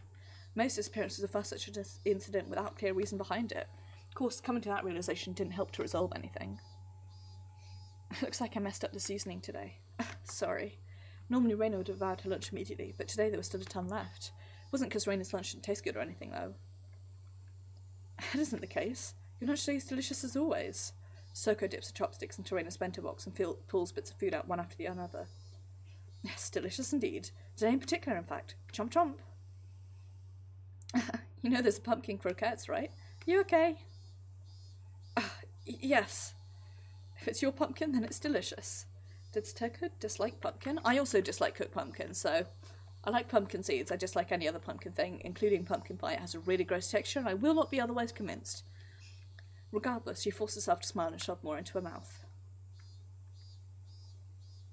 Everyone knew. Nobody's lunch tasted very good today. Soko kept shoveling it down, repeating her remark on how good it was. Soko's a good egg, really. If it's that good, then I guess I've got to have some too. Stoker's going to eat it all if we let her. It's just so good, so I'd certainly like it if Keiichi were to eat some as well. Well, sometimes I have to show my adult generosity, right? Okay, don't hold back on my account. Eat enough for the both of us today. Oh, she really, really hated pumpkin, didn't she? Made it all the more touching to see Stoker's own brand of generosity. Grabbed her head and started stroking it. Stoko, in a somewhat exaggerated fashion, was bawling, tears streaming down her face. No way, you'll never grow up if you give away such good food. Reina, you eat too. Only have leftover vegetable stew, but tastes great after having sat overnight. Yeah, daikon radish is such a pretty colour going through it. It looks delicious. Guess I'll have some then. Reina reached out the chopsticks, and at last the usual lunchtime atmosphere began to return. It was only at our desks, however. Dark tales of Oyashiro-sama's curse, which reoccurred for 5 years in a row, didn't cease. The whole classroom remained stuck in this sombre mood. Oyashiro-sama's curse had happened for 5 years straight. Everyone had wanted the previous year to be the last. What was Oyashiro-sama's curse, anyway?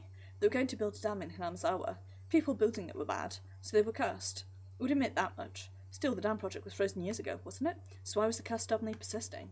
I hit myself in the cheeks to perk myself back up. Everyone was trying so hard to brighten the mood. I couldn't go straight back to thinking about the curse like that. I forced the grim story out of my head. Pardon me. Driving Oyashiro-sama's curse up my thoughts was actually a good idea. In the end, that meant I'd also be driving away the most terrifying thought of all, that I could be the curse's next target. Mion's taken a while, isn't she? How long does it take to wash your hands? Mion had said she was going to wash her hands on left, and she hadn't come back yet. She's probably taking a little afternoon nap somewhere. I think she was up pretty late last night looking for the mayor, after all. I smiled wryly and let out a sigh. Today was no good. However much we tried to lighten the mood, things always came back to the mayor. It was just a no-good day. I just transferred her recently, so the shock of a curse happening 5 years running was an unimaginably big one. Maybe I do need to appreciate that. When Mion was really little, the mayor would always spoil her. When she was going through a prankster phase, he loved her like her his own daughter.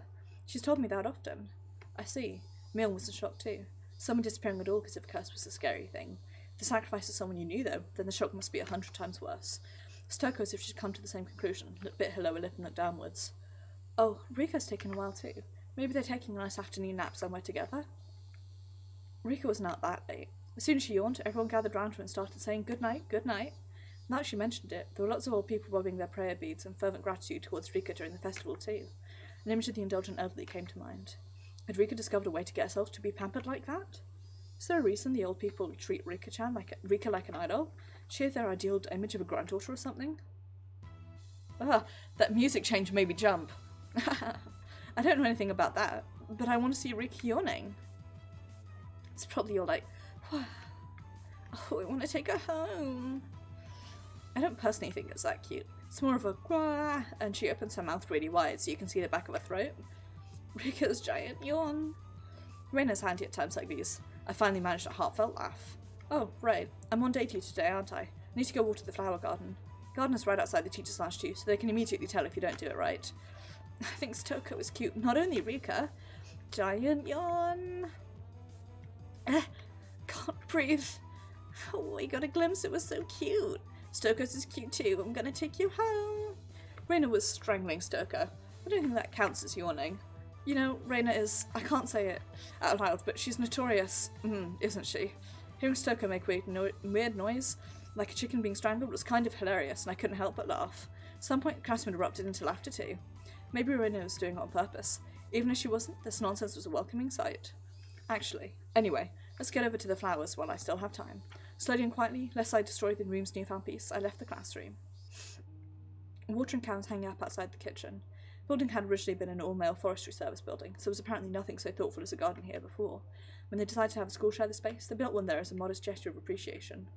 While the flower bed, it was a little longer than you'd expect. It went all around. It went all over the place. So big when we need to refill the watering can 5 or 6 times to get it all done. I was doing this together with a kid who was also, thankfully, on day duty today.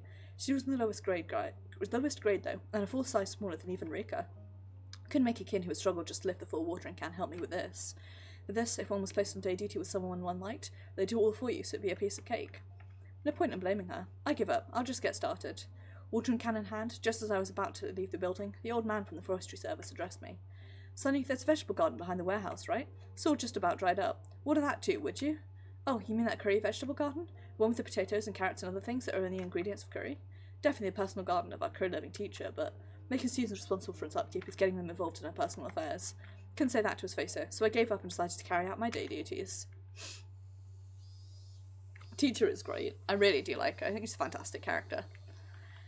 The sunlight out front was strong. A great chorus of cicadas was strongly underlining how nothing was different today than yesterday.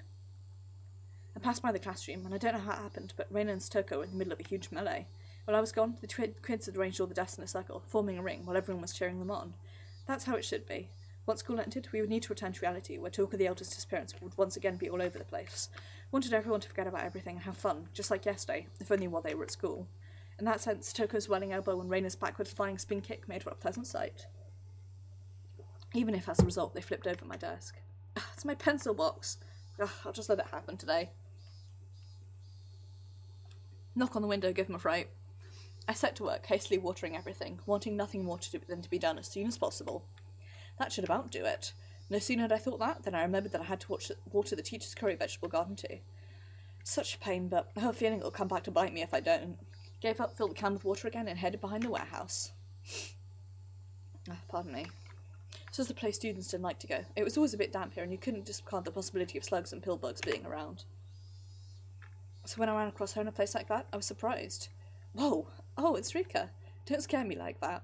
Rika was just standing there like a puppet, devoid of life. I was the only one who was startled here. Rika didn't even seem to react to my appearance. Rika? Finally, she noticed me. Her expression was clearly abnormal. There was red under her eyes, stained with tears and dirt. Loads of grass stuck in her hair too, and her clothes looked as though she'd fallen to the ground. Rika? You hurt? Did you fall? No, that isn't it, Rika said in the brightest voice she could manage. She rubbed her eyes. She didn't look anywhere near normal, though. What happened? You weren't sleeping on the storehouse roof and then fell off or anything, did you? Don't worry about me. I have something I want to ask you, Keiichi. Rika walked over and clung to me. First I thought she was playing a trick on me. Eventually, however, I realised it was so that I wouldn't run from the question she was about to ask. I shuddered. What do you want from me? She looked straight into my eyes. Her upturned eyes bored straight into me, as though they were trying to pull the answer out of my own eyes without actually asking me the question. Scary, so I averted my eyes from her. Keiichi, did you do something bad on the night of the festival? My body gave a jolt from its very core. Rika, who was clinging to me, might have felt my shiver. A nervous tingle crawled up from my feet, and after going up my back and freezing my entire body, it made its way into my brain. Keiichi, do you really not remember? My head began to throb. I don't understand anything. Mion asked me, Oishi asked me, Shion asked me, and now Rika was asking me. We thought nobody knew about what we did last night, but in fact everyone knew. They all knew and they came to ask me, again and again until I admitted it. When I thought about it, it was pretty clear the whole thing was out in the open. After all, don't Tomitaka and Takano's deaths prove it? Keiichi? How should I respond? We never should have entered the forbidden storehouse, and even though I regretted it so much, was she saying it wasn't enough? However, I'd all but decided what I was going to say. I'm not exactly a good kid, you know. I've done lots of bad things, so I can't remember anything specific. Just as I had with all the others, I evaded the question. Rika stared up at me with innocent eyes. Her eyes were so painful that I had to look away. After a few moments of mutual silence, Rika released me. I'm sorry for asking you something strange. Please forget about it, she said, smiling her usual smile. Then, tap, tap, tap, she went running us off as if nothing had happened. She retreated in silence. I could feel her accusing me. Rika! She didn't hear my voice and I was going to give up. She heard it. Rika spoke around and waited for me to continue. I was one of questions now. Still, asking any of them could be a half-assed way of admitting what I did. Hey, Rika. What is it? If everyone knows anyway, then I should be able to at least ask this, right? Why is everyone asking me about the night of the festival? That evening? Had I done something that wrong? Felt plenty sorry about it, and I only looked anyway. Didn't break anything or steal anything. Really? Still, Tomitaka and Takano, they died so miserably. Since those two had come to such an end, there's obviously no way it would forgive only me. Rika cutely tilted her head in confusion and waited for me to say something. If I had to admit what happened that night, though, she might suddenly do a 180 as if flipping a switch. Makes sense. Rika was the shrine maiden. She was the least likely to forgive me for breaking the taboo, wasn't she? Upon reflection, wouldn't her be more terrifying than telling me on a Mr. Rishi? Rika could just give up and leave, couldn't she? She didn't. She only was quietly waiting for me to say it myself. Say it, Keiichi Maebara. If you really are sorry, then you should say so. Of course, it's normal to hesitate, given the crazy way Tomitaka and Takano died. A pulping machine called Chaos was grinding up my brain. That's an excellent phrase, and I love it. The juice wrung out of it turned into big droplets of sweat, which began to fall. Keiichi. Rika suddenly straightened up, trying to pat me on the head. I don't really understand what you're worried about, Keiichi. I had nothing to say to that. I lowered my head a little so Rika's palm could reach it. She petted me, kind of like one would a cat. Do you know about the big storehouse, a little way behind the shrine grounds? Stores the implements we use for rituals. My breath literally stopped. Rika, though, wasn't acting in a coercive way at all. Apparently, on the night of a festival, a cat snuck into the storehouse. A cat? Yes, a cat. Meow meow. Rika knew. She realised I was in fear. I could tell she was desperately trying to choose the right words so she wouldn't scare me. Cat always wanted to explore inside the storehouse, but I was mean to it and never let it go inside. So on the night of the festival, the cat couldn't hold itself back any longer and went inside. The cat. It was clearly supposed to be Takano. Was it supposed to be me? Inside, there are actually lots of things that scared the cat. Rika made a cute gesture, like a ghost was coming out to frighten me. The cat was both terrified and amazed. Ran away as fast as it could. Clatter, clatter, shiver, shiver, meow, meow. It's terrible. This cat, who are you saying it was? The cat is a cat. Meow, meow. Like, nyah. With apologies if anybody came in to hear me say, like, nyah in this horror game. Rika still avoided saying it. The cat, though, was without a doubt me. Rika, please tell me. The cat, what should it do now? Maybe it was a desperate question to ask. I'd sort of admitted to being the cat. The cat is just a cat, so it can just keep meowing and everything will be fine. Everything will be fine. Stupid. Shouldn't it just keep meowing? Jeez, Rika and I put together an entire conversation, using cat as a code word. I didn't say it directly, but I'd already admitted it. Didn't want to end up like those two. Didn't want to be a sacrifice, like Shion said.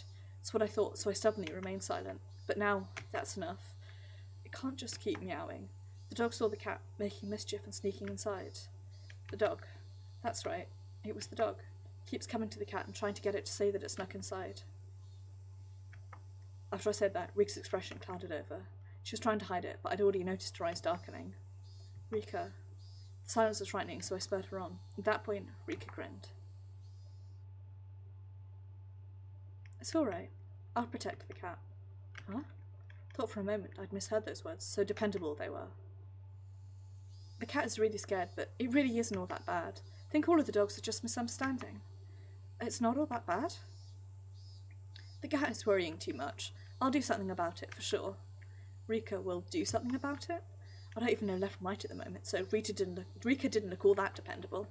Might be hard, but I'll do my best. Go for it, yay! She clenched her fist and stuck it in the air. Rika said that the cat can just keep meowing. She said to leave it all to her. Is that really all it took to resolve this whole thing? Will you really be alright, Rika? If I don't do my best, then something bad could happen to the dogs too. I had no idea what Rika was talking about anymore. She'd been talking to me under the assumption I was aware of certain things, so at first I understood her. Around the middle, though, I stopped understanding anything. However, one thing I did know was to not worry and to leave it to her.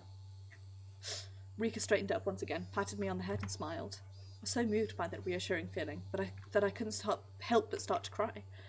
I'm sorry. The cat, it really was just a little bit of mischief. Didn't think any of this would... It's too much of a scaredy cat. That's why it should never have seen the storehouse. She was right. It was far too shocking for someone to see based on a little bit of interest alone. That's why they made it so difficult to look at in the first place, wasn't it? Rika, what will happen to the cat? Two of the cats that snuck in, well, that night I'd heard Tomitake and Takano's deaths were being kept a secret. Rika might not have known about it. Tomitake and Takano? I gave a start at the sudden mention of actual names, though it's weird to do that at this point. You should forget about them. My spine froze again. Forget? Yes. It won't do you any good to remember those two, Keiichi. The more you think about it, the scarier it'll get, so you should forget about them as soon as possible. She said something so enormously terrifying, without letting the smile on her face waver at all. I don't know where you heard about it from, but you should forget everything. Make your mind as clean as a scrubbed bathtub. Forget... Rika, you know, don't you? You know how those two died. No matter how they died, it has nothing to do with you, Keiichi. Rika declared this in a flat voice. Nothing to do with me? So forget about it. Girl before me, she was innocent and lovable, but even seemed trustworthy, but suddenly she took on another dimension. Don't get involved with their deaths. I'll help you, Keiichi. Those two contradictory statements twisted and distorted my image of the girl in front of me. What about Shion? What'll happen to her? Might have been dangerous to mention Shion's name, but couldn't stop myself from asking. Rika saw through everything anyway. Just clattered my desk there by accident, maybe. There was no way I was going to fool her or keep anything from her at this point. The younger of the sister cats? Meow meow. Yeah. The little sister cat. Rika appeared to think upon this for a moment. Hard for me to endure even this momentary silence. Big sister cat is angry. Little sister cat did something bad, so she's really mad. Big sister cat.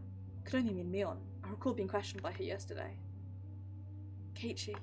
The big sister cat is not in a good mood at all. I think we should leave her alone for a while. Not in a good mood. Those words sent a shiver through me. Mion was mad. She was mad that we entered the ritual storehouse. Let's stop having club from now on. Huh? Why? I think we should leave her alone. Rika ended a sentence with such force that I couldn't say anything in response. Hey, Keiichi Maebara, don't disobey Rika right now. She's the only one who said she'll help me right now. I'll leave things to her, just as she said to. I mean, she even said that the cat should just keep meowing. I'll forget everything, like she said. I'll leave everything to her. Forget everything, about Takano and Tomitake and what I did that night. Meow meow! Just then we held a bell, far away, marking the end of our lunch break. I guess we should go back to class. Keiichi, as if she had noticed how miserable I was, about to leave everything to her and flee the scene, Rika called out to stop me. If the misunderstanding dog comes to try and bite the cat, please tell me, okay? Misunderstanding dog. She put it in such a cute-sounding way, but the true meaning behind those words was an eerie one. Who is the misunderstanding dog? The dog that bit the mayor. I don't know why it did that. If it was going to bite anyone, it would have been the trickster cat first. Flow of blood in my body felt like it completely stopped for a moment. Rika had admitted it. Sacrifices that terrible calamity. She admitted that if they were to happen again, it would be Shion or I. I didn't know what was true about the girl standing before me. My suspicion gave way to fear and nearly began to change into anger. Was she a saviour who'd protect me, or a stranger trying to capture and kill me for the sake of a horrible tradition? I had no idea what was true. I'm sorry. The cat is already scared, and I said something to scare it even more. I'm really sorry. Rika bowed so quickly it looked like her head had been pulled downwards. Still, she was right. I was cowering. I could distinctly feel my body shaking violently. So when Rika reached out to pet me on the head, I pulled away without thinking. I'm sorry. Rika made a sad face, but I just couldn't bring myself to put up my head for her again.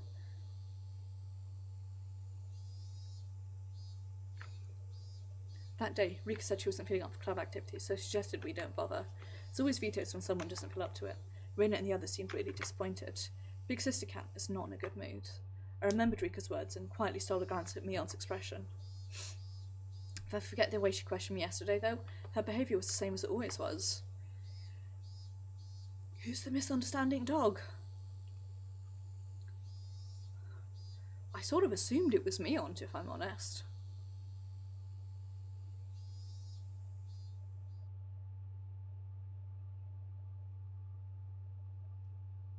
Unless it's a character we haven't met yet, which it could quite well possibly very be.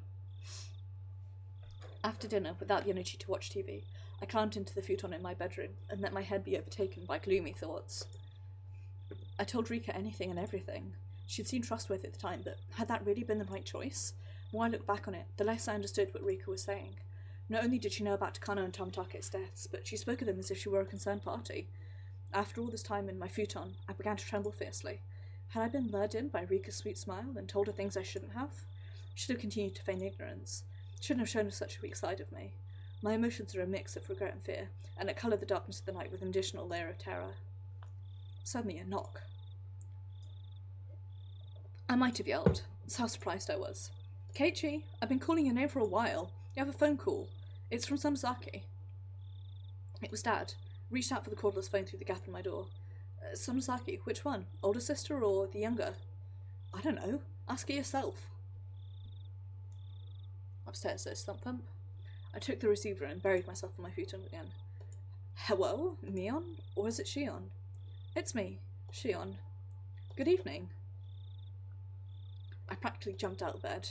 It was Shion who I hoped so desperately called me back last night. Shion, sorry about last night. I got all riled up. I heard what sounded like a deep sigh on the other end. You and me are in the same position, aren't we? I shouldn't have blamed you for everything like that. I'm sorry, so please cheer up. Called you because I'm in a better mood. If you're sorry, then I'll forgive you, so please stop apologising. Shion's tone still sounded a little angry, but for the moment she said she'd forgive me. You're right too, we're tied up in the same fate. Making sure the other is alright is the only way to guarantee our own safety. Yeah, I agree. We absolutely need to share whatever information we have, so that we don't die like Takano and Tomitake did. Nope. Read out loud, because I can't do Foley work. I forced myself to swallow a solid drip. Gross. Then let's continue from where we left off. You listen without getting angry this time, right? Yeah, I'll be fine. Firstly, it seems sneaking into the ritual storehouse was more of a taboo than we thought. Takano and Tomitake's miserable ends, terrible enough that you could call them a warning, they were more than enough to make me believe that. Culprits killed those two, the ones responsible for selling the storehouse, and they'll come for us next. I know you want to deny that, but please accept it. It'll be too late to believe me after you disappeared, okay? I've got it. You can never be too careful after all. I don't want to accept it either. To think that sneaking a peek at that museum of hiccups deserves a death like that, I don't want to believe it. It's what a taboo is. For those who honour it, if one breaks the taboo, it means no matter how small or innocent their intentions were, they wouldn't be forgiven. Let's support anything we notice that seems strange. If we connect all the tiny pieces that we have, then maybe, just maybe, we'll find out who killed them. Or maybe even the truth behind the incidents of previous years. We could find the key that'll resolve everything. You're right. You're right about that. All I was doing was waiting in fear, but Shion had already thought that far ahead. Given how trustworthy she felt, I became embarrassed over how passive I was being. Then I'll start, since I suggested it. I feel like somebody's been watching me lately. What? It might be my imagination, but I'll tell you anyway. It's only a matter of time. I have a very vague memory of how this chapter ends. It is a very vague memory, so I will not mention it in case I've got it wrong, because I don't want to know either way. I'm very bad for spoiling myself, so I've been trying to avoid it with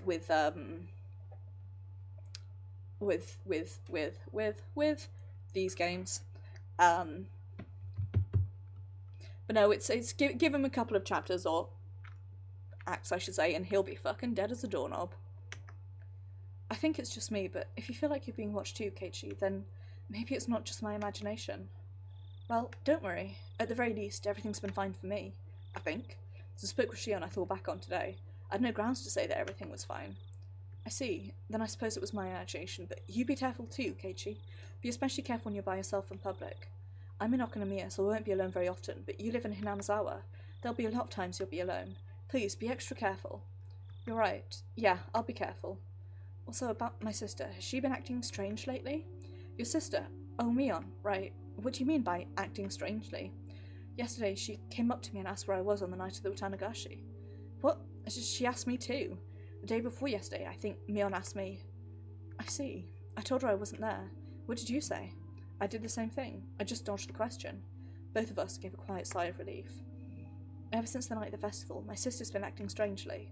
We can't be too careful, so just be aware, okay? Mion was acting strangely. Aside from asking me about the night of the Watanagashi, she hadn't seemed too out of the ordinary, at least from my point of view. Twin sister, though, was saying she was acting weird. Maybe it's such a slight change that a stranger like me wouldn't be able to notice. Got it. I'll start being careful. I'll always have Reina with me on my way back from school, so I shouldn't end up alone with Mion very often. Please, be careful. If there's anything that's bothering you, you can tell me. Alright. I guess we're maybe not going to tell her about the conversation that we had? Ah. Is there anything else you want to tell me, Keiichi? My turn. That's right. Maybe I should report on Mr. Oishi asked me the same questions at the library. Oh, that time when you were too slow to escape? Yeah. Mr. Oishi asked me pretty forcefully whether I was with Takano and Tomitake that night, and whether I'd seen you. Mr. Oishi seemed to have seen the four of us together. From the police's point of view, that would make us the last people who'd seen them. Suppose, given that, it's only natural they'd be interested in us. I evaded the questions then too, but that might just have made them more interested. No way I could have tracked that sly old fox, Mr. Oishi. My troubled countenance would have only made him even more certain. Hey, Shion, since they're the police, shouldn't we just tell them? I mean, considering the situation, I think having them on our side would be a good thing. Shion didn't answer right away. For a few moments, all I could hear was her breathing as she thought about it. Now that I think of it, Mr. Oishi said there was something possibly shady about Mion. At least I think that's what he said. Yeah, he definitely did. As I explained yesterday, the Sonozaki family holds a lot of influence over Hinamizawa. Oishi is under the impression the whole village, or the Sonozaki family at the centre of it all, is responsible for the recurrent freak deaths. The whole village is behind him, with the Sonozaki family at the centre? Please don't get angry like you did yesterday and just listen. I hammered that home before I got too upset. During the Hinamizawa Dam Wars, the priest who everyone was anticipating to lead the anti-dam movement acted as though we were unrelated, so the Sonozaki main house rose up to take charge. My sister told you all about the battles that happened, right? Yeah, all of Hinamizawa got together and fought as one. They held protests, brought us to court, and even appeared on TV. In reality, there were many things that happened that were far more extreme. Under the surface, the Sonozaki main house was doing all sorts of illegal things to oppose it. They were acting illegally? What a fucking surprise! For example, they would sneak into the construction site in the middle of the night and steal equipment or break it, put sugar cubes in the gasoline tanks of the construction vehicles. Sugar in the gasoline tanks? Why would they? You don't know? It's practically the representative guerrilla tactic, used by underground organisations in France in World War II, for one. When you put sugar in, the engine gets burned out and breaks down.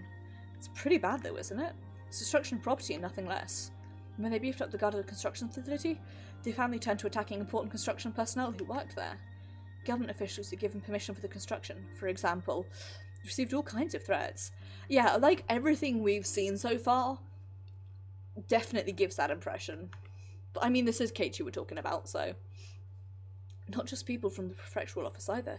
Apparently this reached as far as the Ministry of Construction. As far as I've heard, they even kidnapped a child once. Kidnapped?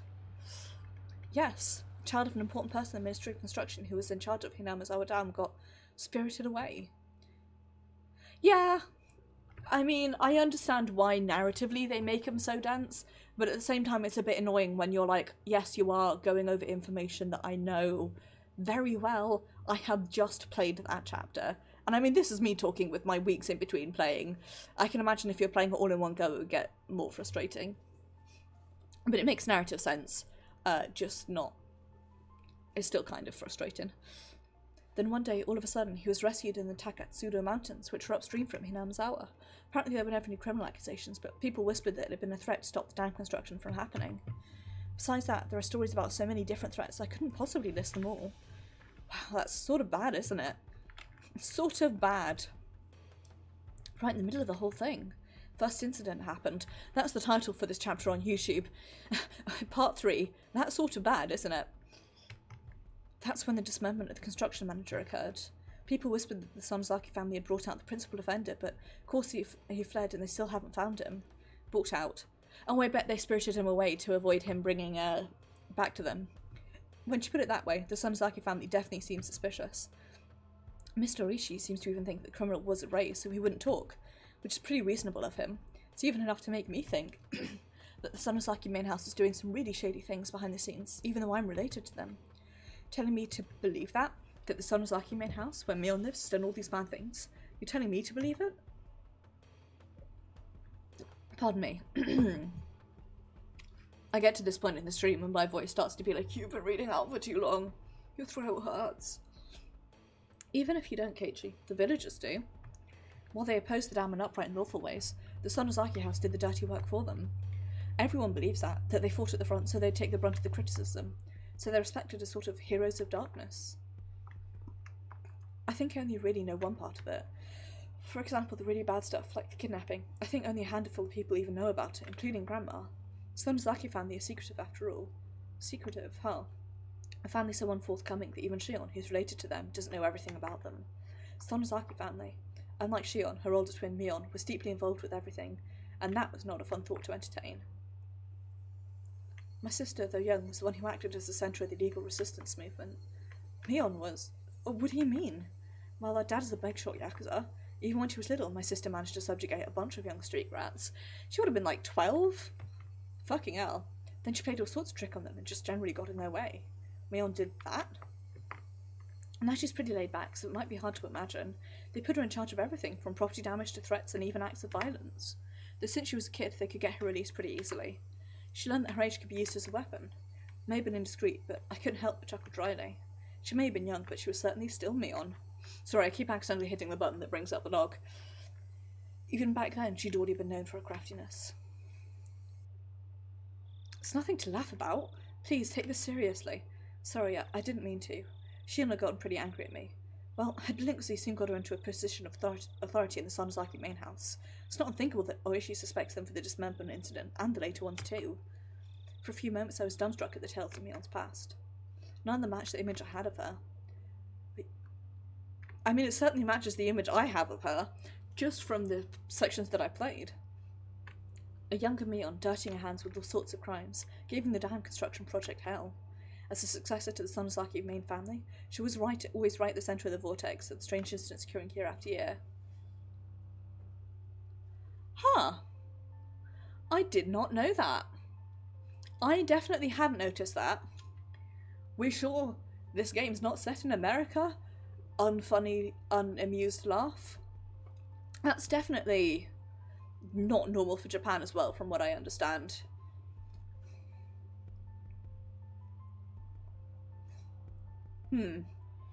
Kel bizarre. Apologies for my mispronunciation.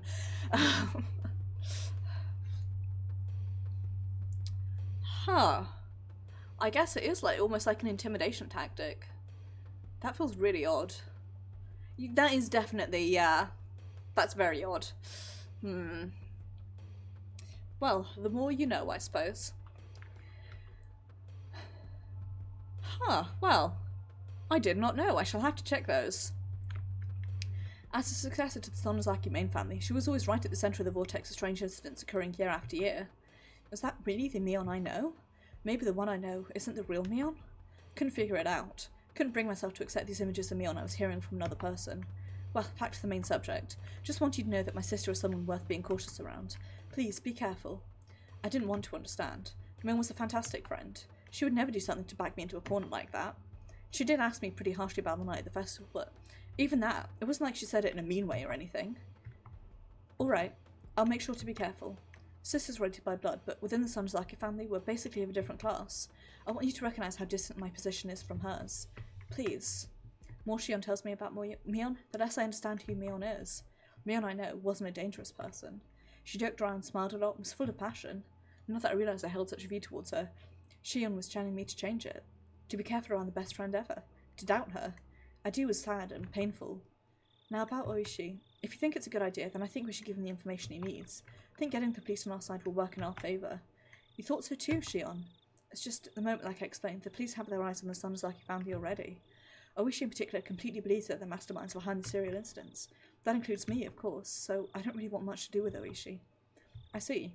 If Oishi had found out about Sonozaki family's strife-filled history, then he probably wouldn't be very happy with Shion either. I have the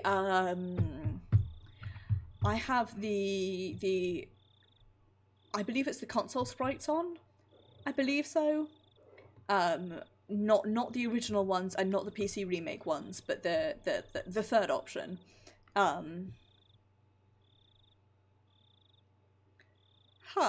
If I see her in that outfit again, I shall definitely have to fuck around with these sprites a bit and see. Because I did not know that. At last I understood Mion's instinctive dislike for Mr. Oishi. Probably out in the open at this point, but try not to give my name to him. If you agree to that, then I don't think there's a problem with you telling him anything. I got it. I won't mention your name. Police's investigative ability should be quite a reliable weapon for us right now. If Oishi tells you anything interesting, then let me know as well. Of course. We'll share information and investigate together. Who killed Takano and Tamatake? Who was after us? Until we know, we need to defend ourselves. Yeah, I just need to get to a scene where she's in those clothes, to be honest. Anything else? Besides what Oishi told you, I mean. If anything has happened, no matter how minor, please tell me. Aside from my discussion with Mr. Oishi? Oh. Should I tell her that I revealed everything to Rika?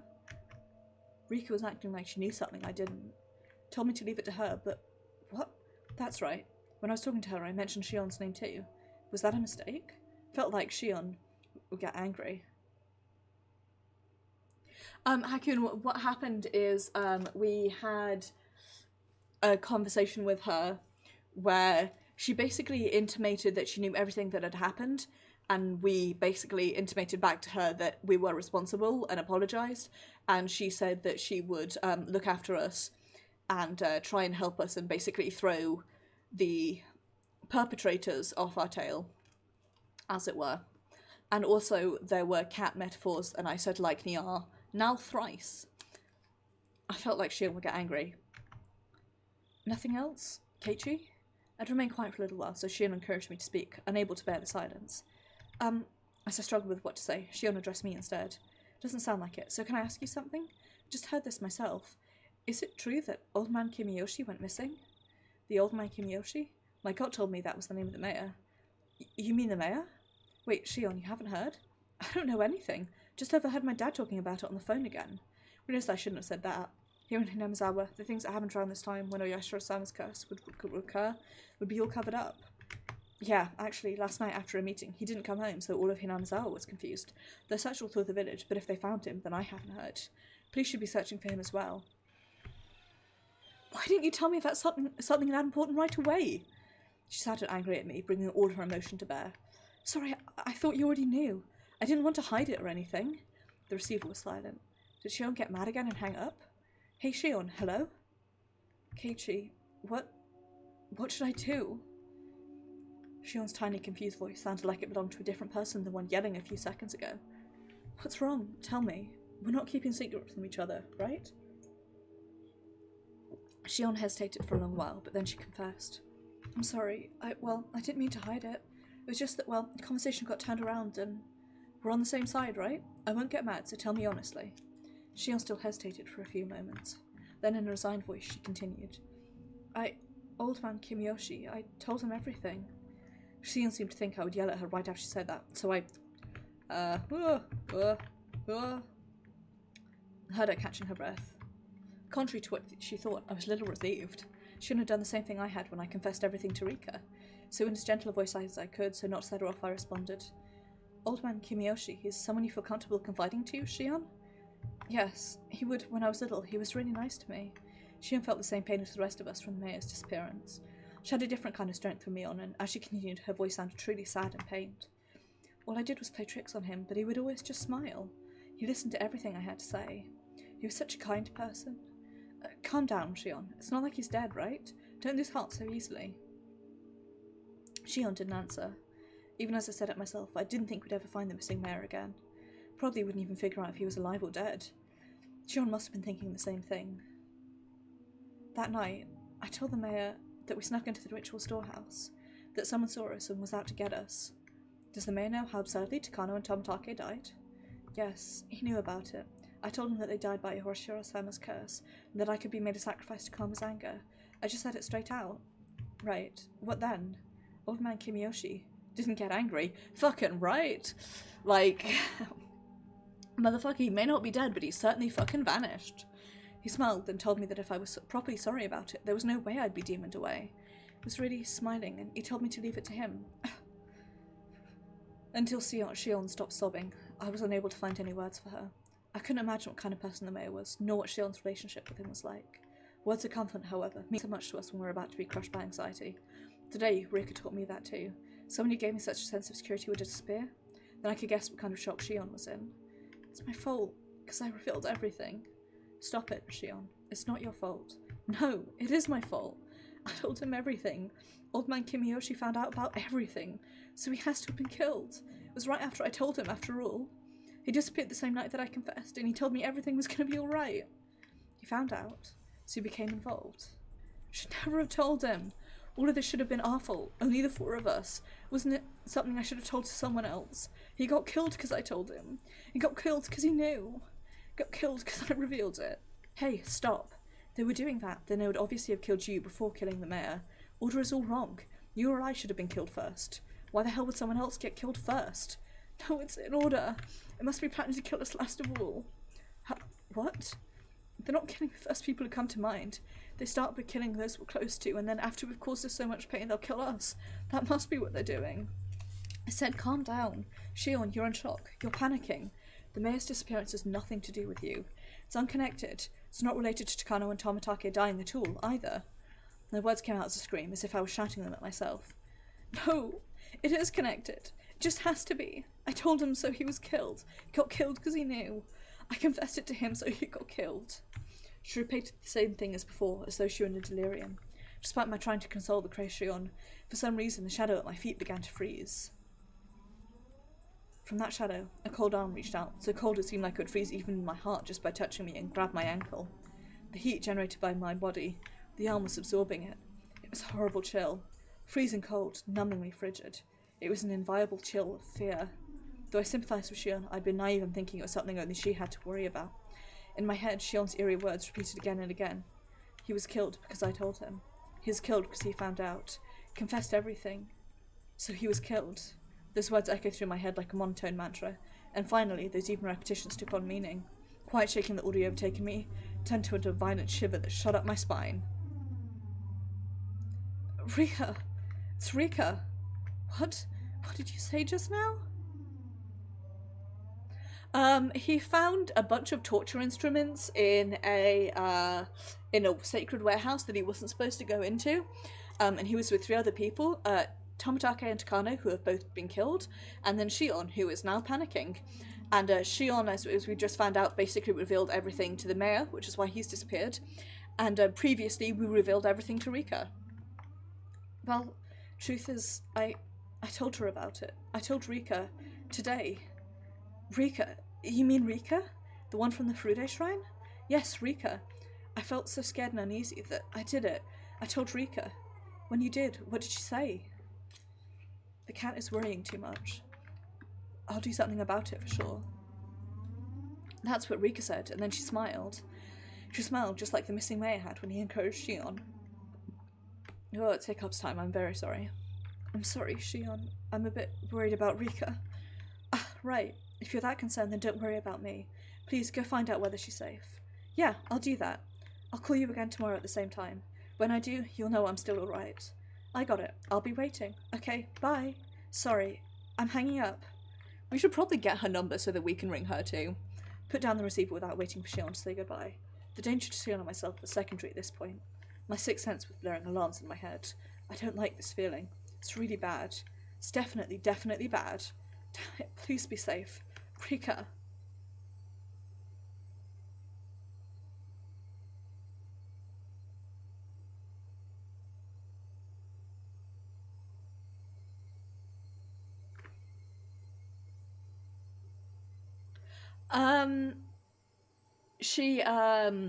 Mion and Shion live in different houses. Shion lives at like an outpost in the town, and if you say so, I don't know where she lives, but it's definitely not in Hinamizawa. So, I feel like it'd be sensible to get her number. The 3 families in modern times. As previously described, the Three Families Council today is a mere shell of democracy. In reality, it's a dictatorship run by the Sonozaki family. Both the Kimayoshi and Furude families are far from their former glory, and it doesn't seem at all like they've maintained the ancient traditions. Only the Sonozaki family had retained their glory from the past and has inherited many colourful traditions from the age known as Onagafuchi village. Even the most recent, verifiable example of Watanagashi that occurred at the end of the Meiji era seems to have been done under the orders of the Sonozaki family. Refer to the Three Families genealogical tree from the late Meiji. At the start of the Meiji era, the Sonozaki family wanted to push the development of Hinamizawa village, so they took a strong role in leadership. During the downwars a few years ago, the Kimayoshi family served as the chair of the opposition alliance, but that was a name only. In actuality, the Sonozaki family reigned as leader behind the scenes. People whispered that perhaps the Kimayoshi family dictated acts of opposition that could be publicised, and the Sonozaki family enacted those which could not. Even in Hinamizawa, they whispered that the multitude of unsettling incidents reported during the down protests, such as the kidnapping of the famous head of the Ministry of Construction's son, had been carried out by the Sonozakis. Additionally, they say that perhaps the Sonozaki family secret manoeuvring was responsible for the serial freak death incidents that have continuously occurred in recent years as well. Serial freak death incidents are without a doubt the second coming of the traditional Watanagashi. They must be enacting the Watanagashi on the day of the original Watanagashi, which has fallen to the level of an ordinary village festival, in order to remind the villagers of the holy laws of Onagafuchi village. Safe to assert that exploring the Sonozaki family is the fastest route for researching it today. If I can expose the contents of the Furude Shrine storehouse, I'd like to narrow my research target down to the Sonozaki family next. Sonozaki House is strictly guarded by security cameras on the premises, but thankfully I've become acquainted with the sisters Mion, the next heir, and Shion. I want this to be a breakthrough so I can connect to my next line of research.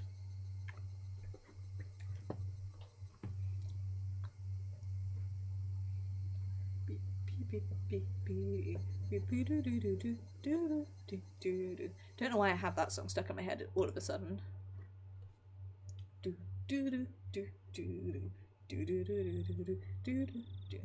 No, don't worry about it. You see, when you order the order in here, for some reason it ends up on the annual invoice for our gas contracts, so don't be shy and have another drink. The man, red-faced, waved his hand to say that he had enough and disappeared into the brilliant neon lights in front of the station. Kuma, you should be taking notes. The most modest people are the ones who live the longest. Is all that true? Well, I don't know about that. Whether or not it's true, I think there's meaning in hearing something that sounds so plausible. Something like that be a motive to go for the mayor? Kuma, here's what I always say. The motive only has to be enough for the person in question. Oh, wrong button, I'm sorry. You need to think about how different people value different things. Hey, bartender, give me another mug. Though we've been suppressing information, Tomitake and Takano's deaths were already known throughout Hinamizawa. All of the rumours pointed to them having incurred the wrath of Wayashiro-sama for setting foot in the Forbidden Temple, the storehouse of ritual implements. According to the rumours, there were two other people who went in there with them, Shion Sonozaki and Keiichi Maebara. People were whispering in the shadows that those two would be cursed by Oyashiro-sama as well. Apparently, however, the responsibility didn't fall solely on the full trespasser's shoulders. Till last year it was locked up tight, but this year had been changed to a simpler lock. Hadn't that been what allowed thieves to enter so easily? Those were the rumours going around. Have you ever seen it, Kuma? I remember it well. I had to go there for something quite a while back. Sorry, I don't really remember. It was locked up so tight it was scary.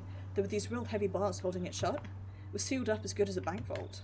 This year it was a very simple and cheap padlock.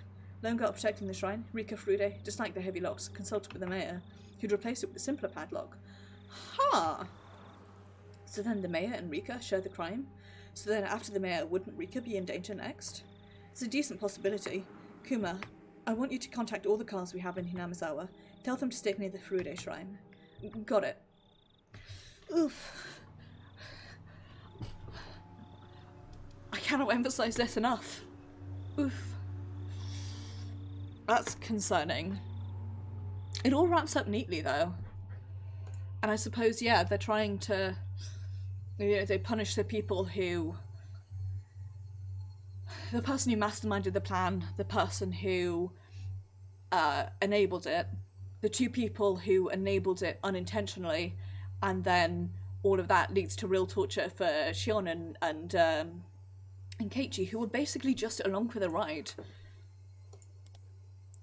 At the same time, though, it's like, mate, you did a breaking and entering. Like, are you really surprised? Well, there we go. I'll check something quickly.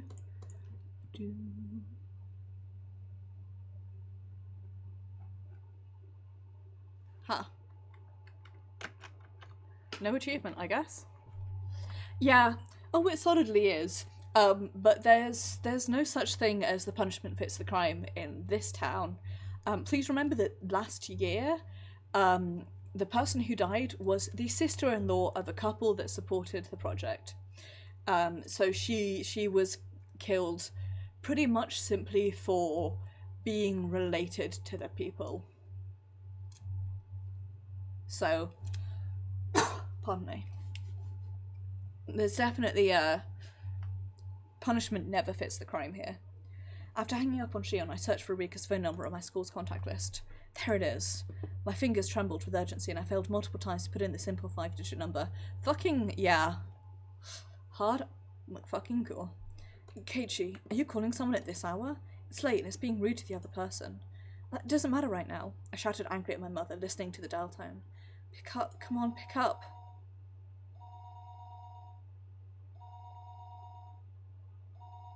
This time was 11 p.m. Certainly wasn't early. It was essentially the middle of the night. Had Rika already gone to bed? Probably. Her phone would be ringing constantly though, so would she get back up for me? Rika didn't pick up. She didn't pick up. She didn't pick up. Maybe she just happened to miss it. Maybe her bed was just too far away from the phone. The sound of a phone ringing gets clearer and clearer the longer you go on sleeping. Then, the bathroom? Yeah, she must be taking a bath. If that was the case, then even if she heard the phone, she wouldn't be able to pick up. A little late to be taking a bath, but it was possible she normally took baths right before going to bed. I'll wait 30 minutes, then try calling again. Will you? Even though I was thinking that, I called her house over and over again. I kept calling. Over and over and again, I kept on calling her, but she didn't pick up even once. I think I kept trying for about 30 minutes, yet she wasn't picking up. Were my phone calls so persistent she'd gotten scared of picking up the receiver? No, that couldn't possibly be it. There was no point in doing this any longer. Best thing to do would be to go there in person. Where was Rika's house, though? Shit, I've never asked her where she lived. Her residence was written there in the contact list, but it was an address with no seat numbers, so I couldn't tell where it was just by reading it. Isn't there a map or something in here? Rika Furude. Her last name was Furude. It was a bit of an odd last name, so it might be easy to find. Thinking that, I rummaged around the drawer of the phone book, but could only find things like takeout menus and phone numbers for public establishments. I don't think she does. I'd imagine she lives with people. Shit. Tore one thing after another out the drawer, but I didn't come up with any clues as to where Rika's house was. Calm down, Keiichi. If you don't know, then just ask. Ask someone who does know. Ah, that's it. Reina's gotta know. I looked at Reina's phone number on the contact list. Reina Ryugu. There she was. It's 11 o'clock at night, mate. Hello? This is Ryugu. It was the voice of a grumpy-sounding man. Must have been Reina's father. I am calling in the middle of the night. I need to be polite. I'm sorry for calling so late at night. This is Maebara. Is there any chance Reina is around? Reina is taking a bath. Oh, she's done? Reina, there's a friend of yours on the phone. Oh, right. Reina Ryugu was her real name, wasn't it? Can't so used to calling her Reina that hearing her real name caught me a little off guard. Hello? This is Reina. Ah, it's me, Keiichi. Sorry for calling so late. Huh? Keiichi? What do you need at a time like this? Well, actually, I wanted to know where Rika's house is. Reina seemed a little appalled that I called her for something like that at this hour. Whether she spoke an next word seriously, as if she caught on to how urgent my need was. Okay. Sure. You know the assembly hall on the grounds of the Furude Shrine? There's a 2-story shack used for storage behind it. That's where she lives. Couldn't immediately visualize the place, but as long as I knew she lived on the shrine grounds, I just had to take a look around. Got it. Thanks. Sorry again for calling so late. Apologise to your dad for me too, would you?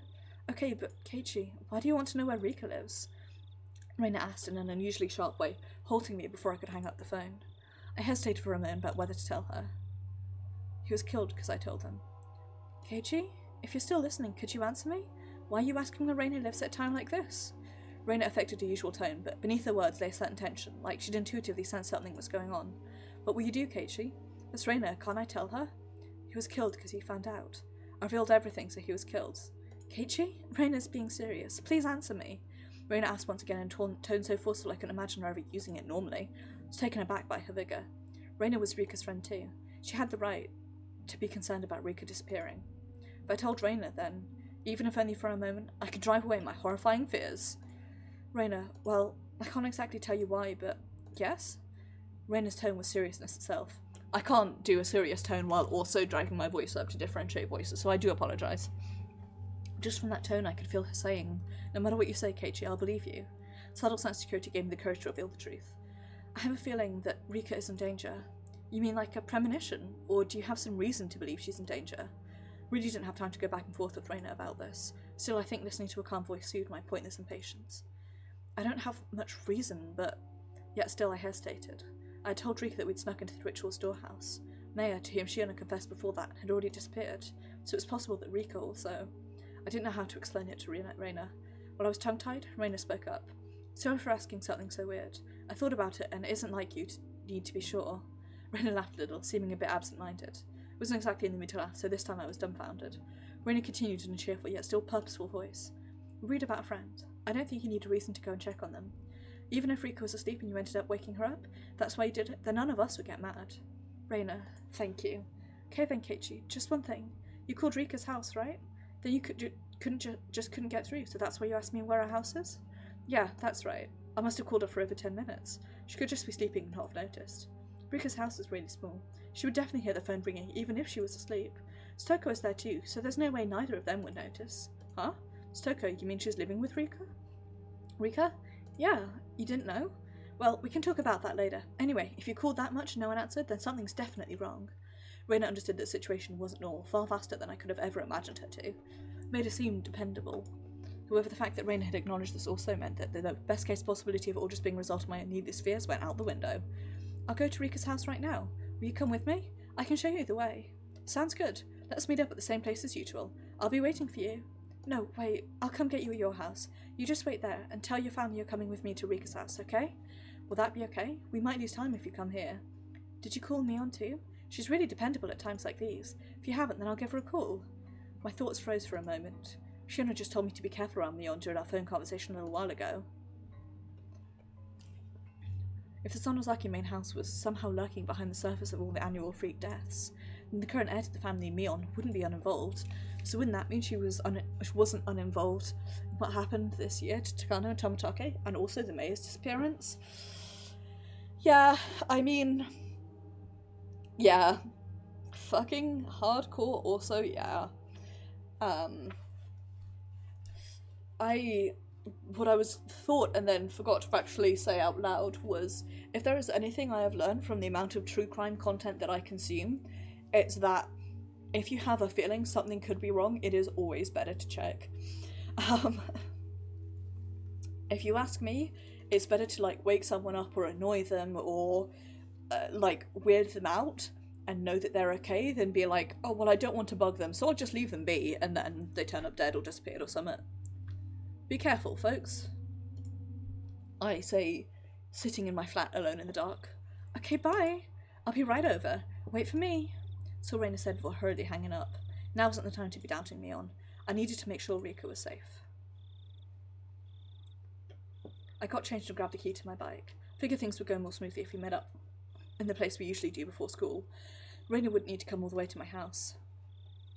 And my parents would probably have objected if I told them I was leaving, so I crept out without a word. Night was unusually warm and disagreeably humid. A wonderful night to get fucking murder-deathed on. She said that Riko and Stoko lived together, right? Then it wasn't only Rika. Stoko wasn't there either? Realising what them living together really meant caused my thoughts to immediately take a turn for the worse. Can't be. Stoko is... she's got nothing to do with any of this. Even if there's a reason for Rika to disappear, there shouldn't be one for Stoko. God, who's to say they... Keiichi! Reina was really fast. She approached me on her bike at amazing speed. Her breath was ragged, painting a clear picture of just how hurriedly she'd been going. Hey, Reina, let's get going. Keiichi, I thought I told you to wait at your house. Reina's expression was all business. Was she mad? Came out of the blue and I faltered for a moment. Well, I just figured it would be faster to meet up here. Keiichi, don't you get it? Reina shouted, clearly angry. I'd never seen Reina like this before. Do I get it? What's the problem? Reina seemed to notice she was scaring me, took a couple of deep breaths, and continued as if admonishing me, but her expression didn't soften at all. Keiichi, the whole village is in uproar now that the elder disappeared, right? Yeah? Now you're telling me that Rika and Stoko aren't where they're supposed to be, right? Yeah? That about sums it up. Then you need to be more careful. Do you have any idea how dangerous it is to be standing out here alone in the middle of the night? I began to understand where Reina's anger was coming from. You told your family you'd be going to Rika's house with me, didn't you?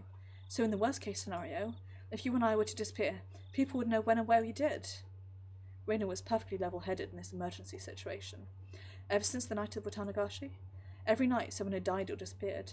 On the night itself, Takano and Tomitake met strange ends. The next night, the elder vanished, and on the next night after that, Rika and Toko were nowhere to be found. I hadn't been thinking of anyone but myself, but it wasn't enough to say that Hinamizawa was a little weird at the moment. It was, in fact, extremely strange. Reina had even anticipated our own disappearance and had told me to tell my family where I was going. I was embarrassed at my own carelessness, and the need to be embarrassed made me afraid of the night. I know, I really like these sprites. The other ones we have are these. I'm not a fan of these sprites personally, it's just not an art style that appeals to me, but I really like these ones. Sorry, I didn't tell them yet. Okay, then let's go tell them together. With Reina beside me, I wheeled back towards my house.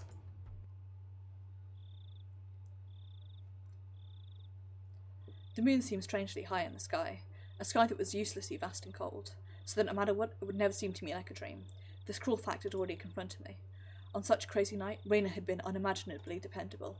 Hinamizawa's metamorphosis, enough to make Reina caution me against carelessness, was to me the most fearsome thing of all. Oh no! The moon seemed strangely high in the sky. We met up with Mion on the way back, and she, of course, was unsure whether to believe me about Rika and Toko's disappearance. Right.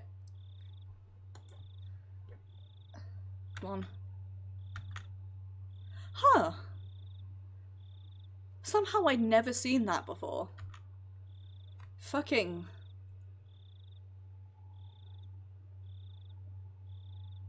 teaches me, I suppose, to pay attention to things.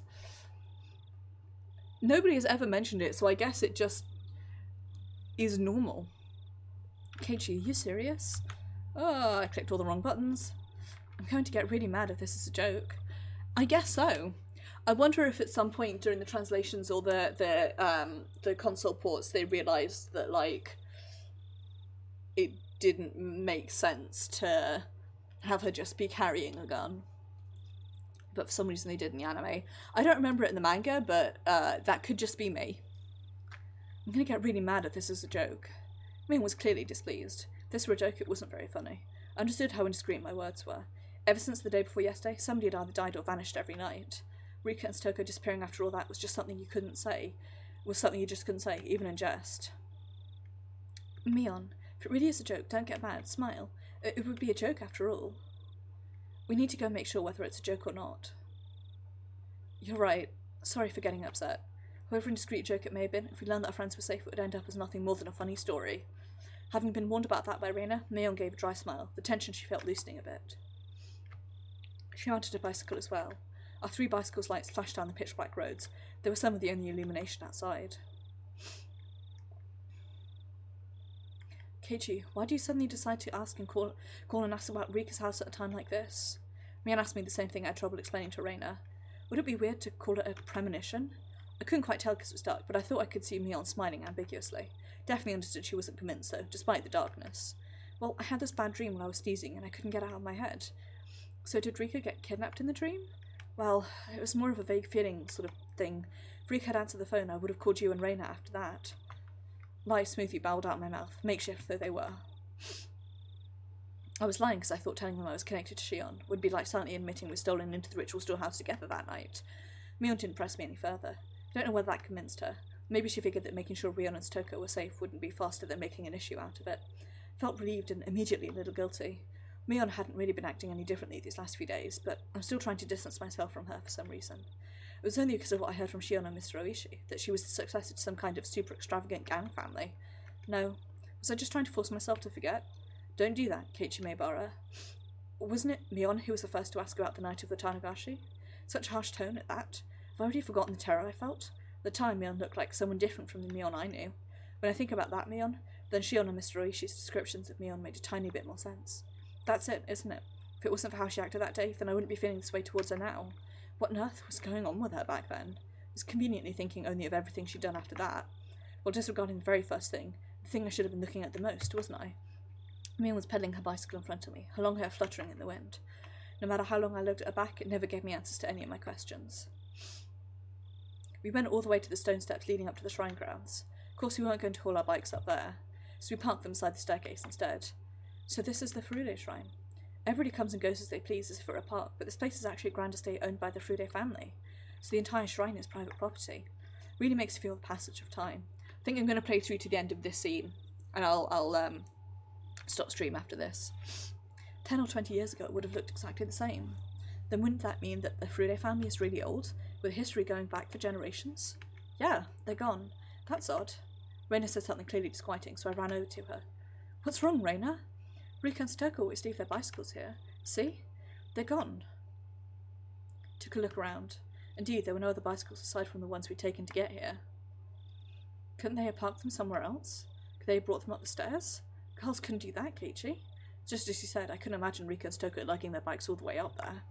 We hadn't yet knocked on Rika's door, but reality was already sparking some ideas that weren't what you'd call good. Maybe they just parked on some trees and we hadn't noticed them. Refused to believe that not being able to find their bikes here was proof they disappeared. Let's go. The only way to be sure is to check their house. We all nodded and dashed up the stone steps. We passed through the red arch and came out into the shrine grounds, which was covered in neat gravel. Pardon me. It was so quiet here as though the Watanagashi festival never happened. So where's the house they live in? Over here. Come with me. Reina took the lead and sprinted off. We went towards the assembly hall behind the shrine, then looped around behind it. Wow. In the darkness of the night, we found a small prefab two-story shack that looked like a warehouse. The lights are off. Are they sleeping? Let's knock. Reina and me on near the shack, which didn't really look like a place people would live. There's such a beautiful shrine, so I figured they live in an equally beautiful house. It was far from what I'd expected. Rika-chan! Stoko! You there? Reina shouted up towards the second floor. Her voice was restrained at first, but it steadily grew louder. No answer. In fact, there wasn't any sort of activity in the house at all. They might be sleeping. Let's wake them up. Mion banged on the shutter with both hands, and the loud sounds echoed into our surroundings. They would have to notice this much noise. They'd turn on the light in their room, fling open the windows and yell, "What time do you think it is?" That, however, wasn't happening. Keep checking over my shoulder. I'm playing in the dark like an idiot. There was absolutely no response. Mion stopped slamming a fist on the shutter and sudden silence fell over us. The silence aroused terrible thoughts in us. I could feel the blood draining from my face. It's locked. I wonder if we can get in somehow. Reina showed no signs of stopping. It didn't look like she would admit they weren't there until we went inside and saw for ourselves. That refusal to give in gave me strength. The second-story windows wouldn't be locked. I'll give them a try. Keiichi, a ladder. Mion brought over a ladder that was standing against the house. The footing was a little unstable for me to be climbing it, but Mion held the ladder firmly in place for me. I mean, personally, I live on the first floor, and I always lock my windows if I don't have them open. Because I have a pathological fear of all things. I hadn't climbed too many ladders. My inexperience with them exposed, I climb up one step at a time and try to open each window on the second floor. Mion, I'm going to go check the main house just to be sure, okay? I'll be right back. Reina darted away. What? A main house? It's the Fude family's actual house. After her parents passed away, I think it's been left like that. Ah, right. Rika's parents, they passed away, huh? At that point, I recalled something else. Wasn't Stoko living here too? Stoko's also an orphan. Her parents fell from a cliff because of Oyashiro-sama's curse. Then her older brother, Satoshi, he disappeared. Satoshi, I've heard that name before. I remembered. He was the one who disappeared last year because of the curse. Ever since then, Stoko and Rika have been living in the shack. Neither of them has any family, but at least they're together. They help each other out. Reina said main house, didn't she? Wouldn't it be easier to live there? Curtains were drawn so I couldn't get a good look inside to see, but two young girls living together seemed like a pretty tough life. I think she tried that at first. She said it was hard though, because it reminded her of her parents. I had no idea. I felt really bad for them. Normally so cheerful at school that I never even realised an atom of this. Rika and Stoko, they have it hard, huh? She's cursed. Huh? Suddenly, Mion said something in such a low voice it sounded like she was really cursing someone, and I didn't let it slide. I turned around on the ladder to face her and asked again, Mion, what did you just say? I said, she's cursed. I wish I got a screenshot, because that was so unnerving right there. Mion, still holding onto the ladder, brought her head up to look me in the eyes. As soon as our eyes met, an absolute zero jolt of electricity surged through my body. No! No, dislike. I really don't like that. That's bad content right there. Mion's eyes clouded over, and within them bubbled and boiled a stew of chaos. They whirled around, wound like a raging sea, and bubbles floated to the surface. I don't want to look at it right now. It's really unnerving me. My desk is in the corner of my room, so if I turn my back one way, I've got my fire escape door behind me, and if I turn my back the other way, I've got the rest of the flat behind me. Nowhere is safe. I hate it. I had at some point been trapped on this ladder, like being cornered on a dead-end street. Mion, why are you making that face? And intended to follow that up with, you're going too far with this joke and give her a false smile. However, on such uneven footing as I was, the only thing that came out of my mouth was the hoarse groan as I struggled desperately not to let nausea overwhelm me. Stoko Hojo, she's been cursed by Oyashiro-sama. Mion answers, with a response to something I never asked, as if replying to someone else's question. The only people who fell from the park observation platform were her parents. Only her parents, who treated her like dirt, died that day. She was the only one to survive. Then she was sent to live with her aunt, who treated her cruelly, and the aunt was killed on the night of the Watanagashi by some deviant who beat her to death so violently her brains were everywhere and her head an entirely different shape by the end of it. Aha! That was why it was the aunt who was killed. Then Satoshi, who always protected her, who suddenly disappeared on her birthday. Someone made him disappear, even though he wasn't abusing her. Police judged him to have run away from the home, but Satoshi wasn't the kind of person who would do that. He was always earnest. He would never ask for anyone else's help. He would always drag himself through everything with hard work alone. He worked so hard to nearly ground his bones into dust, all for his one and only little sister, and yet someone made him disappear. She was the only thing he lived for, and yet someone made him disappear. Poor, poor Satoshi. He was never rewarded, that Satoshi. How ungrateful that child is. She's cursed. All who get near her suffer the same fate. The curse kills them, or the curse makes them disappear. She cannot have any relief. She cannot have any relief. It's probably Stoko's fault that Rika disappeared too. It has to be, it has to be, it has to be, it has to be, it has to be, it has to be, it has to be, it has to be. Mion was mumbling words over and over that were no longer coherent. Her shoulders were trembling so hard I could feel it through the ladder. I almost lost my footing, which made me realise just how far away the ground really was. Calm down, Mion. I don't know what you're talking about. I wasn't sure if she even heard me. Mion rocked back and forth, and that rocking and trembling was becoming even more violent. Help me. The ladder, it's falling. Help me. Help. Just then I heard the sound of many people running towards us. Oh, hey, over here. I very nearly said help me outright. 4 or 5 adults, led by Reina, ran over here with flashlights. Keiichi, Mion, sorry I took so long. I borrowed the key. Oh, nice one. Seems all the windows and doors are perfectly sealed. I was getting worried. When I heard Mion talking like nothing just happened, I again felt a chill run through me. The person currently holding the ladder in place, it was definitely Mion. It was a real Mion Sanosaki. Then, the person muttering to themselves, just a few seconds ago. Who was that? The person who was mumbling about terrible things like curses. Who was that? I jumped down from the ladder as if running away, before Mion turned into that person who wasn't Mion a second time. So if Mion's possessed this time around, one presumes that because Reina had similar behaviour, she was the one possessed next time? I wonder who it will be in the next chapter. The adults tried a few different keys on the keyring as they tried to open the big shutter on the first floor. Rika's house used to be a disaster shelter for the town council, so the key to the shutter is still kept in the mayor's house. It's Rika and Stoko's private residence now, though. Well, this is on Rika's property anyway. Nobody complains about it. Mion gave me a smile as she said that. I, however, could only return her gaze with an aghast expression. Mion was acting all too normal now, but that only contrasted all the more sharply with her earlier un-Mion-like creepiness. I've got proper chills running down my spine, and it's not just because of the draft. Bang! Bang, clatter, clatter, bang! Shutter opening noises here. Shutter opened up for the first time in a very long while. Ren located the light switch and wasted no time going inside. I followed her in. Rika! Satoko! If you're here, say something! We climbed a narrow staircase. It looked like nothing more than a warehouse, but now that I was inside, I could feel how lived in it was. It was a person's home. Somehow, the scent of the two of them filled the place. This was definitely where Rika and Satoko lived. The first floor doubled as a town assembly warehouse, but the second floor was a space entirely for living. Just like a one-room apartment, past the kitchen was a living room taking up about 150 square feet. Dressers, cupboards and the like were packed into the space, and in the corner there was a huge pile of clothes that appeared to have just been taken in from drying outside.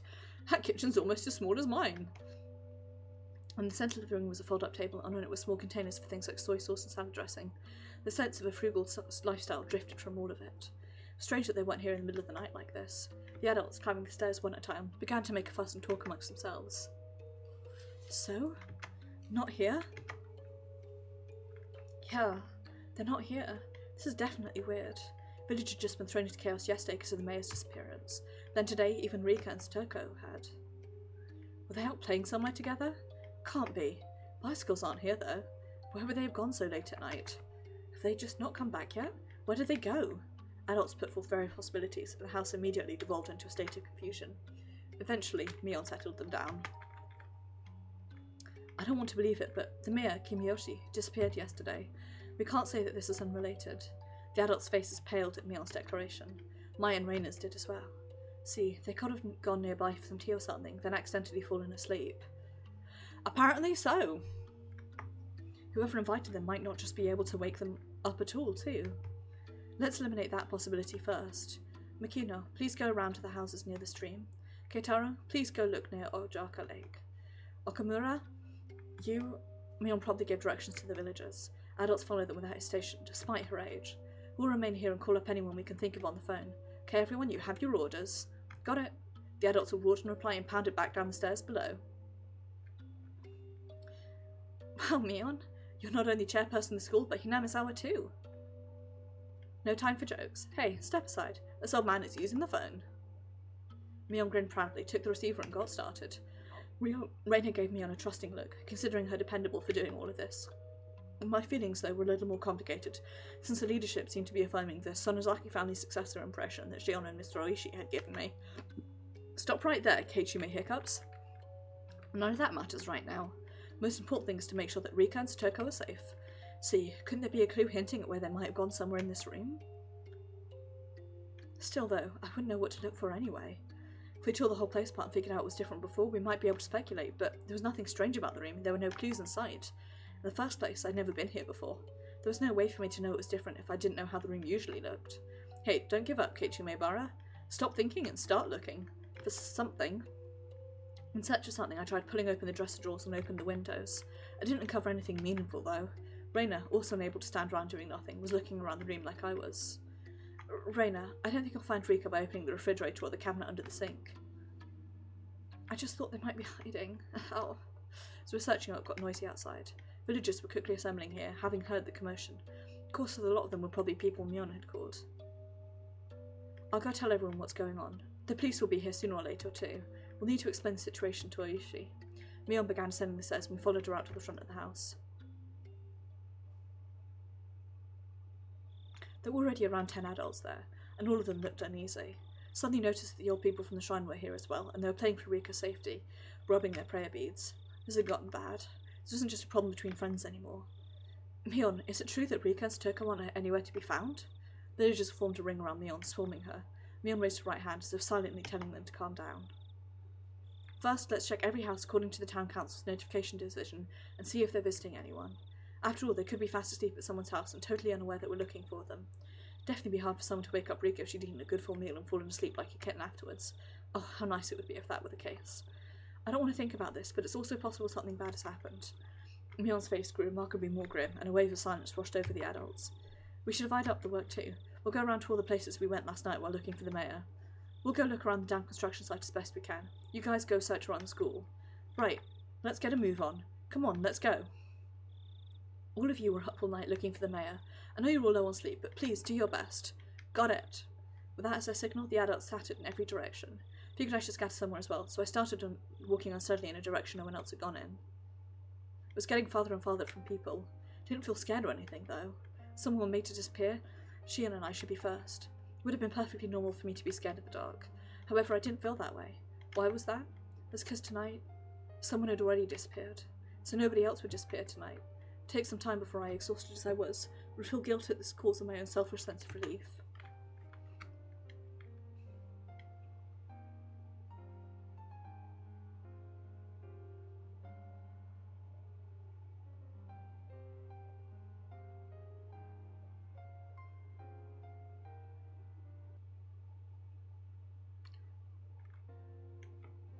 Suddenly, my vision cleared and a cold wind caressed my body. This was the hill from which you could see the whole village. Looking down from this hill, I could see lights on here and there, and knew that the entire village had awoken from its slumber. First Kano and Tomitake, then the mayor, and now even Rika and Toko had been sacrificed, and word of it was spreading everywhere. Strength in my knees left me. This could no longer be a joke. We could have found them. Mion would have told me I was a worrywart. Reina would just be glad we did, and they would have smiled at me. My hopes disappeared as if I was awakening from a dream.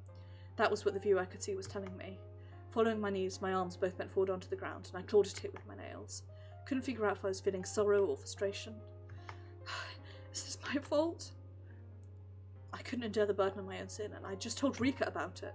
They had nothing to do with it, but Rika and even Stoko had been sacrificed. It was like a cross that Shion and I would each have to bear the weight of until we ourselves were erased. From going that far, then the problem started long before that. My original sin of breaking taboo and entering the ritual storehouse without asking. I know I shouldn't have gone in there from the start, yet I lost out to cheap curiosity. I hadn't felt so angry at myself until this very moment. There was a crunching sound. I wasn't even interested in who made the noise, despondent as I was.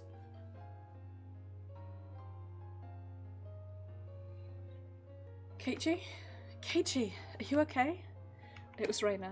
Perhaps my clawing at the ground made it look as though I was having stomach pains. She ran over and rubbed my back like she was trying to make me feel better. This is all my fault. It's because of me. It's my fault. Keiichi's fault? You didn't do anything wrong. Please don't blame yourself for this. Katarina was doing her best to choose the right words out of consideration for me, so I could sense her intent behind those words. Keiichi, you know why Rika disappeared, don't you? Is that what you really meant to say? Because it was an emergency. Reina had ignored the reason why I wanted to make sure Rika was safe, but now that we'd actually confirmed her disappearance, it was only natural Reina would start to wonder about why. However, the situation hadn't gone this far. I couldn't possibly tell her now. I didn't want to admit that Rika and Stoko had disappeared, but I couldn't let Reina disappear either. Keiichi, if you stay out here in the wind, you'll catch a cold. Reina sat down, bringing her eyes level with mine. They told us that children should go back home to sleep. Reina showed me her watch as she said that. It was long past 1 in the morning. Time was passing too quickly. Had I been crawling around here for that long? If we don't sleep soon, we'll have trouble getting up for school tomorrow. Even the adults are really worn out, since they were up searching for their mayor last night too. They're saying they'd break up a little earlier tonight. A little upset they weren't allotting much time to this as they had to search for the mayor, but that was something that I, the cause of everything, had no right to criticise them for. It's alright. Police arrived a little while ago. Look, there's police cars coming into the village right now. Hearing that remark, I looked down at the village to see that there were indeed more cars than one would normally expect at this hour, coming from the darkness on the other side of the mountain. However, none of their emergency lights were on. Of course, the sirens weren't wailing either. That's right. All of the incidents that occurred right after Watanagashi were seen as the product of Oyashiro-sama's curse and would be handled in secrecy. Rika and Stoko too. Their disappearance would end up exactly like the other serial incidents in the past. Surreptitious, unresolved, declared a mystery, and disappear from memory. Rika's face, her sweet face like a western doll's, would fade away. Stoko's smile, her energetic fanged smile, would fade away. The more I tried to remember them, the less I'd be able to. I deserved to be called an idiot dozens of times over, and it wouldn't be enough. I couldn't hold back the tears at my own sheer stupidity. I don't know what you're blaming yourself for, Keiichi, but you should stop. I wasn't about to deny it. I couldn't. Even so, I couldn't affirm it either. I wanted to at least keep Reina out of this. She found out she had become involved. Please, Reina, could you just leave me alone? Even if I went home, I wouldn't be able to sleep. If we couldn't get to sleep, then I at least wanted to search for Rika and Stoko until I collapsed. The entire village was looking, yet they still hadn't been found. I don't think I'd be able to find them for looking alone at this point. Still, I had to do it. They disappeared because of me. I couldn't possibly go to sleep while other people are out there searching. I said that to myself in self-deprecation, but as soon as I realised that Reina was silently trying to find the meaning of my mumblings, I realised I'd misspoke. It's Keiichi's fault? Why do you think that? Why? Can't be. Keiichi, you're not at fault. I was happy that Reina said these things to me, but she only did so because she didn't know the truth. If she knew that everything had been caused by my breaking taboo on the night of Watanagashi, then even Reina would curse my existence. However, I can't even allow for those curses. That would mean confessing my own crimes to Reina. If I spilled even one word of having stuck into the storehouse on the night of Watanagashi, then even Reina could disappear tomorrow night. A gentle, spirited, always joking, always howling, but at the same time like this, the most dependable person in the world, Reina might disappear. I don't want that. Anything but that. This time, I need to bear my own cross. Alone. Keiichi, I know that you always have your friends in your heart. I can really understand feeling like you want to kick yourself. Reina knows that it's not Keiichi's fault. You didn't do anything wrong, Keiichi, and I know that. You know that? Shivering in my veins rushed up my back and replaced the sore on my heart with fear. I didn't tell her anything, did I? Maybe I accidentally said something that caused Raina to figure it out? This is bad. Now Raina will disappear. Raina will disappear. Raina will disappear. Then Raina, the same way I always did, grabbed my head and began to pet it roughly. Keiichi, are you thinking that Raina might disappear now too? Because of Oyashiro-sama's curse? She put some more first into the hand, rubbing my head. You don't need to worry about that. Raina isn't going anywhere, I promise. How can you say that with such confidence? I mean, someone's been sacrificed every night so far. No proof it wouldn't happen again tomorrow night. Even less proof, after all, that the sacrifice wouldn't be Raina. I don't care who you are. Just please, if you're going to erase someone, erase me first. Please stop cruelly getting rid of people who are close to you, like the mayor for Shion and Riken's Toko for me. Shion's hysterical shouting came back to mind. They must be planning to kill us last of all. They're not killing the first people who come to mind. They start by killing those we're close to, and then after they caused us so much pain, they'll kill us. That must be what they're doing. Raina, please don't disappear. Please don't. As long as I'm still here, I can no longer conceal the sobs welling up within me. Come on, Keiichi. Crying doesn't suit you. Let's go back to the others. The housewives are cooking some miso soup for us. It'll warm you up and calm you down. Raina prompted me to stand. Didn't have the energy to oppose her, so I stood as she urged me to. We returned to the shrine grounds to find several gas stoves there with miso soup in big pots. The many villagers there sipped at the soup they were given in dead, stony silence. I think I'm being stupid. Their expressions were absolutely exhausted. Everyone had been running around the village until a little while ago. From the dreary looks on their faces, though, I assumed they hadn't come up with anything yet. Keiichi, where did you go? I was worried you disappeared too. Sorry. Mion had up some miso soup for me, but I refused the offer. I didn't have much of an appetite. Mion, how is it? Did you find any clues? Mion took a sip of her soup, her expression frank. None at all. School ended and they went home. Then the two of them went somewhere on their bicycles. Moreover, nobody ever saw them riding their bikes, so... When it gets dark out in Hinamazawa, people quickly vanish from the streets. Aside from adults hurrying back home from town in cars or on bicycles, it was normal to see absolutely nobody walking around outside. It wasn't at all strange that nobody had seen Rika and Toko riding their bikes. It was the same last night with the mayor. There's no hope. Rion's apathetic tone pricked my nerves, but that anger quickly subsided. She'd been doing all sorts of things to try and find Rika until just a second ago. Faster, she'd probably say she was up all night last night too, looking for the mayor, wouldn't she? She must have been far more fatigued than I was. Besides, what about me? I spent the time hunched over in indecision, all alone. I'd no right to say anything about Mion. Keiichi, I know it's hard, but let's turn in for the night. We just decided we should break up the search for now. Drink this and let's call it quits. Is this the end? Oh no, of course not. Once it's bright out again, we'll do a thorough search with the police's help. They could have gone to Okonomiya too. People are even saying we should go through all of Shishibone City, investigating whether there are any witnesses, for both the girls and the mayor. Anyway, what happened, Keiichi? Where did you go off to? You vanished all of a sudden. I was really worried. Suddenly I was on the receiving end, but I didn't have the willpower to respond. Sorry, I'll be more careful. Nothing happened? There wasn't anyone suspicious spying on or stalking you? Nothing like that? Mion demanded with a serious expression. I was being criticised for how inconsiderate I'd been. Despite being in so much pain, frustrated that I was being criticised, but it was my sin. My sin and I must bear it alone. Nothing. I'll be careful, either way. Sorry. Mion, now aware that nothing had happened, heaved a big sigh with his shoulders, looking relieved. Oh my. I knew I smelled something good coming from over here. I'd be much obliged if you would allow me to have some. We heard the repulsive voice of, It was Mr. Oishi, trailed by a handful of police officers. He was acting energetically in a way unfitting given the situation. There's not much left, but you can have some if you want. Mion didn't like Mr. Oishi very much. Cold attitude, though, didn't seem to bother Mr. Oishi in the slightest. It's like splashing water in a frog's face. Good phrase. Well now, miso soup leftovers have a bit too much salt for my taste. Confound it. Would you all like any? He recommended it to Sabundas, but everyone gave dry smiles and refused. So have the police gotten hold of any clues? Reina's smile was warm enough to replace the miso soup. Don't you worry, little missy. Everything's fine. We're searching for them real good. He didn't say a word about having found any new clues. In other words, there had been no progress. That sure was an annoying way of beating around the bush.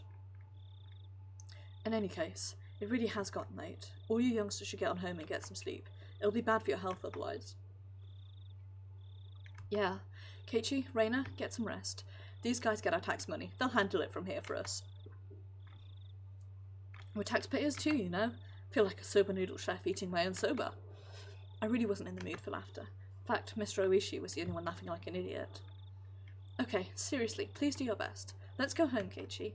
It'll be harder to wake up tomorrow if we don't. Yes, that's right. Can always bring you home if you need. Kuma, why don't you bring the car around? No thanks. We came on our bikes, so...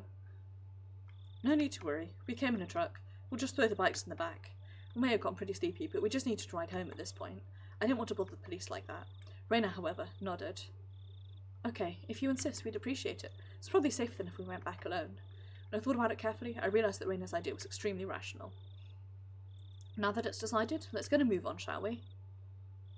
Okay, bye. Good night. Reina, Keiichi? Yeah. Mion, you go to bed soon too, okay? Good night. I waved my hand as well, saying goodbye. Rika and Toko still hadn't been found. My unease, however, was being steadily pushed away by sleepiness. Reina showed the police where our bicycles were so that Mr. Oishi could haul them into our truck. Right, like, he's... Keiichi is Mr. No Common Sense, much like me, so someone's got to do the thinking round here. He prompted us to get into the back seat.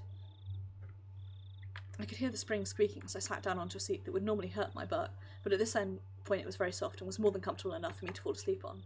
Ladies first, we'll start with little Mrs. House. Where do you live? Thank you. My house is, well...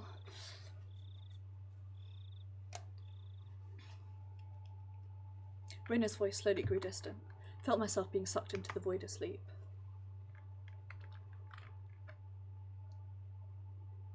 Hello? Maebara, are you asleep back there? When I came to, it was quiet. Car was parked. Mr. Oishi was giving me light slaps to the cheek. Didn't feel good at all, so I woke up immediately. I'm sorry, I just fell asleep. Something was being held right under my nose. Clump of metal? It was a can of coffee. It's lukewarm by now, but cafe au lait is good even at room temperature. Oh, thanks. Mechanically took the can and opened the pull top. Feeling the warm sweet liquid going down my throat. Awakened to my sleepy mind. Having coffee at 1 a.m? Fucking dumbass. When my drowsiness receded, I started wanting to know why the car was stopped and why I was being offered coffee. Mr. Oishi had been in the driver's seat, had at some point moved to the back. Creepy. Suddenly I had a very bad feeling about this. Reminded me of the questioning yesterday at the library. It was already too late by the time I realised I'd made a mistake. Today of all days, it didn't look like I'd be getting away. I had a feeling that until Mr. Oishi heard what he wanted to, he wouldn't be letting me go. Please don't get all formal on me. I'm not going to eat you or anything. Maebara. Mr. Oishi gulped down the last of his coffee and stretched wide, showing me how relaxed he was. That, however, only served to heighten my nervousness. What do you need from me? Need? Oh no, nothing really. Going to evade the question at this point? What a deeply unreadable man. Well, I don't need you for anything. Just thought you might need something from me, Maebara. I don't need anything. Oh, I see. Really? Are you sure there's nothing? Only one side door on the back seat of this truck. In other words, my only exit was blocked off by Mr. Oishi. Couldn't get away. Could only limply hang my head and maintain my silence. Mr. Oishi, despite my reticence, relaxed and began smoking a cigarette. I sure hope so. I really do hope so. The cries of the insects outside seemed to be growing longer and longer, to an amount of time that seemed almost infinite. Hiro was sure you had something you wanted to talk to me about. Mr. Oishi exhaled a puff of smoke. Windows were open, but the tobacco smoke still accumulated inside the vehicle. How much did Mr. Oishi know? What did he know, and what did he want to hear from me? Finding out the truth made you disappear, then if I told him, would Mr. Oishi disappear too? I had a feeling I didn't need to worry about that in his case. I wondered how all this ended up happening. Mr. Oishi addressed me in a low tone as if he was talking to himself. How all this ended up happening? How the hell should I know? It was what I wanted to know. You know Jiro Tomitake and Mio Takano, right?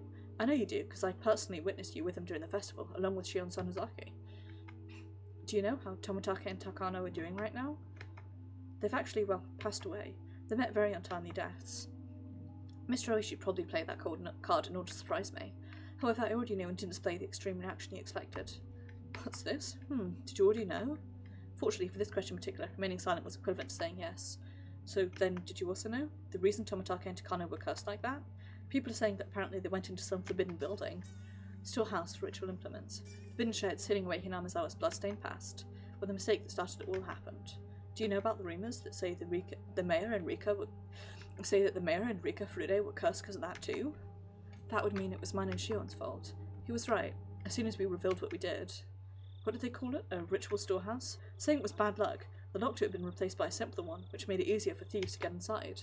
What? This is news to me. Until last year, apparently had these big bars and a huge padlock on it. I mean, you know, ever since the priest and his wife passed away, Rika Furude has been managing the place, right? Apparently she talked to the mayor saying she wanted them replaced with a lighter, more simple padlock, because the bars were too heavy for her. Didn't know anything about this big bars he was talking about, but the lock had certainly been a simple one. Pretty cheap one too, and it didn't really fit my impression of what a lock for a place you'd store something as important as ritual implements would look like. Rika is a small girl after all. Bars were heavy with rust, and they must have caused her a lot of trouble. So the mayor hired a craftsman and replaced the lock with a simple padlock so she could open it with a key. So how does that mean it was bad luck? Here's what I'm saying. Thieves couldn't get in with the old tight lock. May and Rika replaced it with a cheap lock and key on their own, so thieves broke into it. Apparently that's how it's going down. That explanation's a bit. Letting that slide, certain members of the village delivered punishment upon the thieves who stole into the ritual storehouse, as well as the mayor and Rika who changed the lock. At least those are the whispers that seem to be going around. Maebara, what do you think? What do I think? I don't really know what you mean by certain members of the village.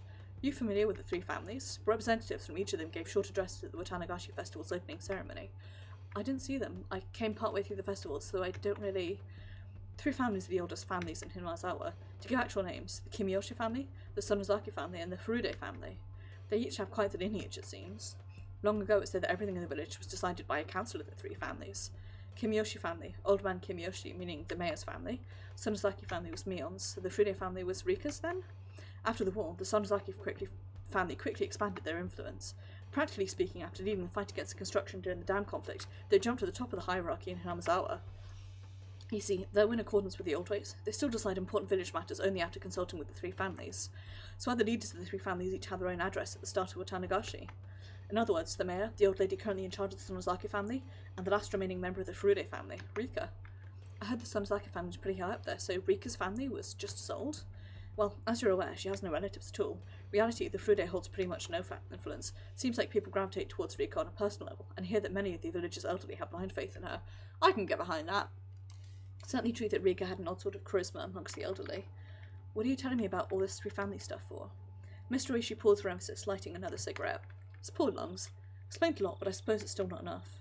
I'm asking because I don't understand. Oishi gave me a dry, meaningful grin and blew out another puff of smoke. Members of the three families are disappearing one after another. That's what I'm talking about. I've read that it's based on some kind of old traditions inherent in Hinazawa, but I don't know much beyond that. I don't know anything about it either. That's not why I'm asking. Leaders of the Kimiyoshi and Furude families have disappeared, so maybe the leader of the Sonozaki family will disappear next. Well, that's just a random idea bouncing around in my head at the moment. Haha. Just kidding, really.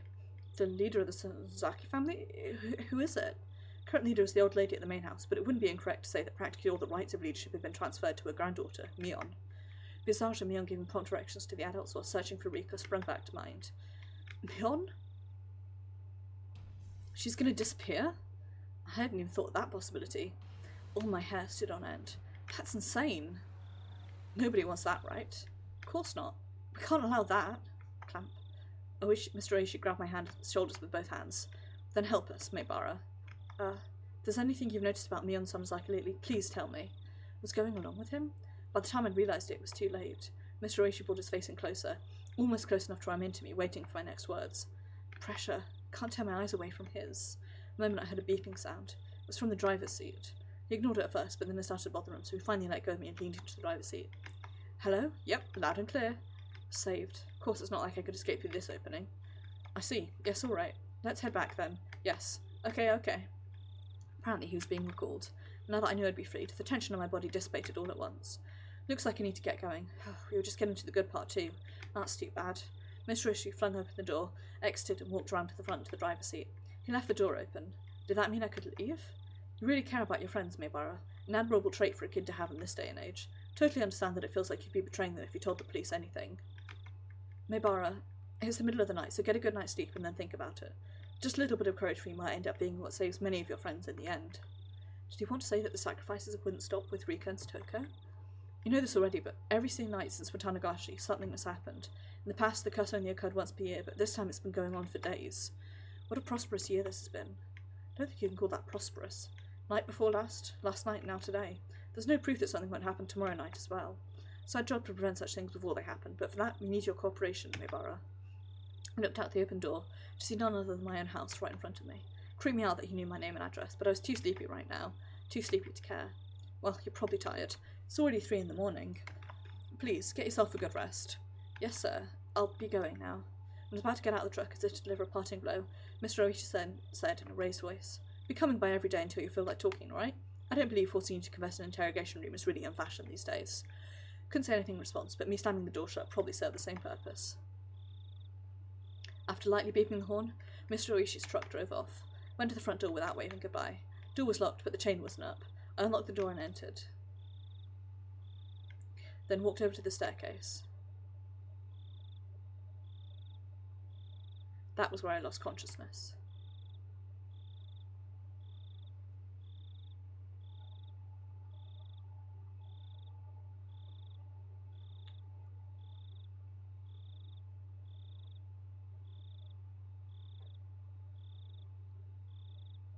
Dun dun dun.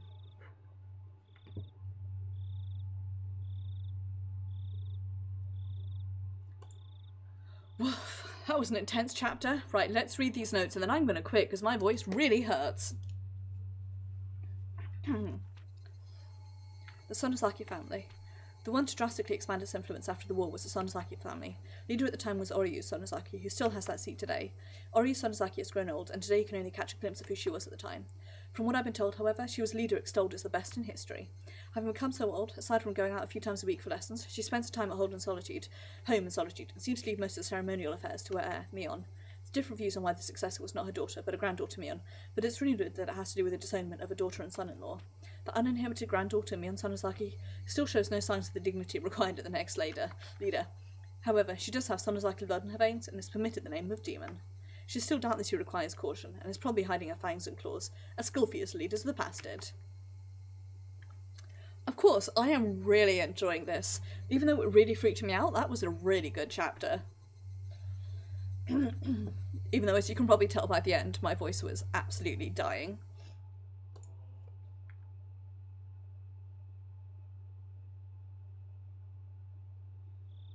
Yes, the postal worker hasn't seen anything either. Sonozaki main house has a seal hanging from the mailbox so that anyone can stamp their mail or parcels with it and drop it in. That's rather callous of them. So when was she last seen? She was last seen at the Watanagashi opening ceremony greetings. She apparently returned home right after that. Well, she is pretty old. From what I've heard, she goes out a few times a week to take lessons, right? Have you found anything out about that? Every Monday she goes to the assembly hall to practice the Taisho Goto, but she didn't go this week. Any calls to say she wasn't going to be there? Has anyone confirmed it? No, nobody. She apparently takes days off once in a while, though, so no one thought it was strange. Tomorrow, why don't we pretend we're the town hall and call around 10 o'clock? Please figure out whether she's at home. 10 o'clock? Got it. Ever since it started to seem more and more like ancient Hinamizawa traditions and something to do with all this, he'd been keeping a careful eye on the three families. He'd been keeping a careful eye. At this point, the leader of the Kimiyoshi family and the leader of the Fude family disappeared. Only one leader left. Oryu Sonozaki, the head of the Sonozaki family. She was apparently a pretty old woman.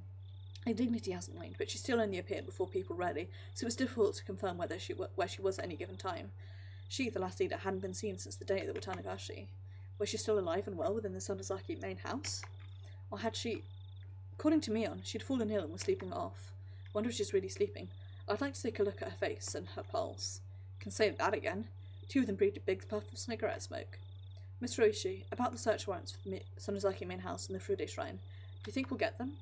Oishi didn't respond, exhaled another cloud of tobacco smoke. His surroundings now as foggy as his mind. Oofa doofa. That's bad if Oryu has also disappeared. Oryo? Oryo. I'm guessing.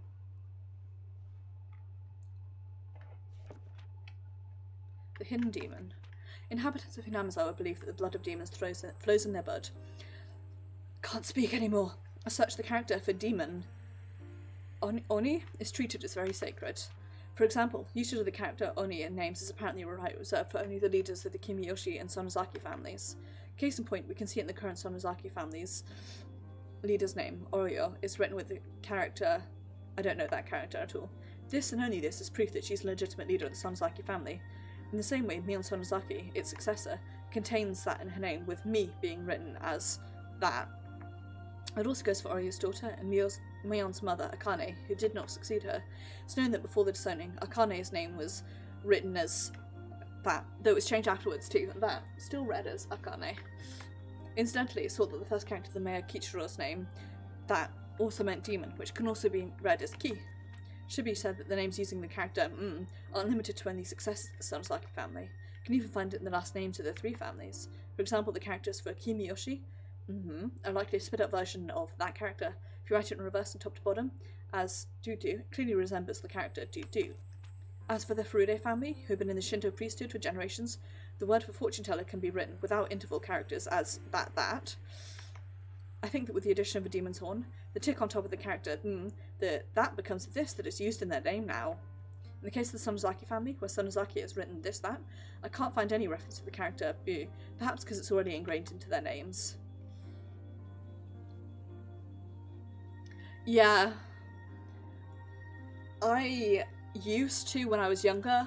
I took Japanese, and I knew a handful of kanji, but my kanji memorization was always really, really bad, and I cannot read them at all now. They were the clan responsible for running the Watanagashi ceremony, so I think that instead they included the contents of that ceremony into their last name. The Zaki in Sonozaki is a conjugation of the words for slice, and the Sono, written as probably contains a hidden meaning of human body, and it is a complicated mess, organs, enclosed by four sides. Think, in other words, that Sonozaki comes from those who slice open the gut. That seems a bit conspiracy theory for me, but then I sort of, this whole scrapbook is a bit conspiracy theory, so what do you know, huh? Denied.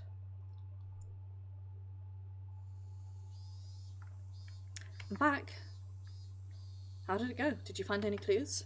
Officer shook their head in disappointment. Exhaustion was plainly showing on everyone's faces. That was only natural. None of them had gotten a wink of sleep. None of them had gotten a wink of sleep since the day of the Watanagashi. Chief, let the youngest of us take a nap and then switch them out. We've got a long stretch ahead of us, after all. Let's not push ourselves too hard. Rest up so we can take it easy as we go.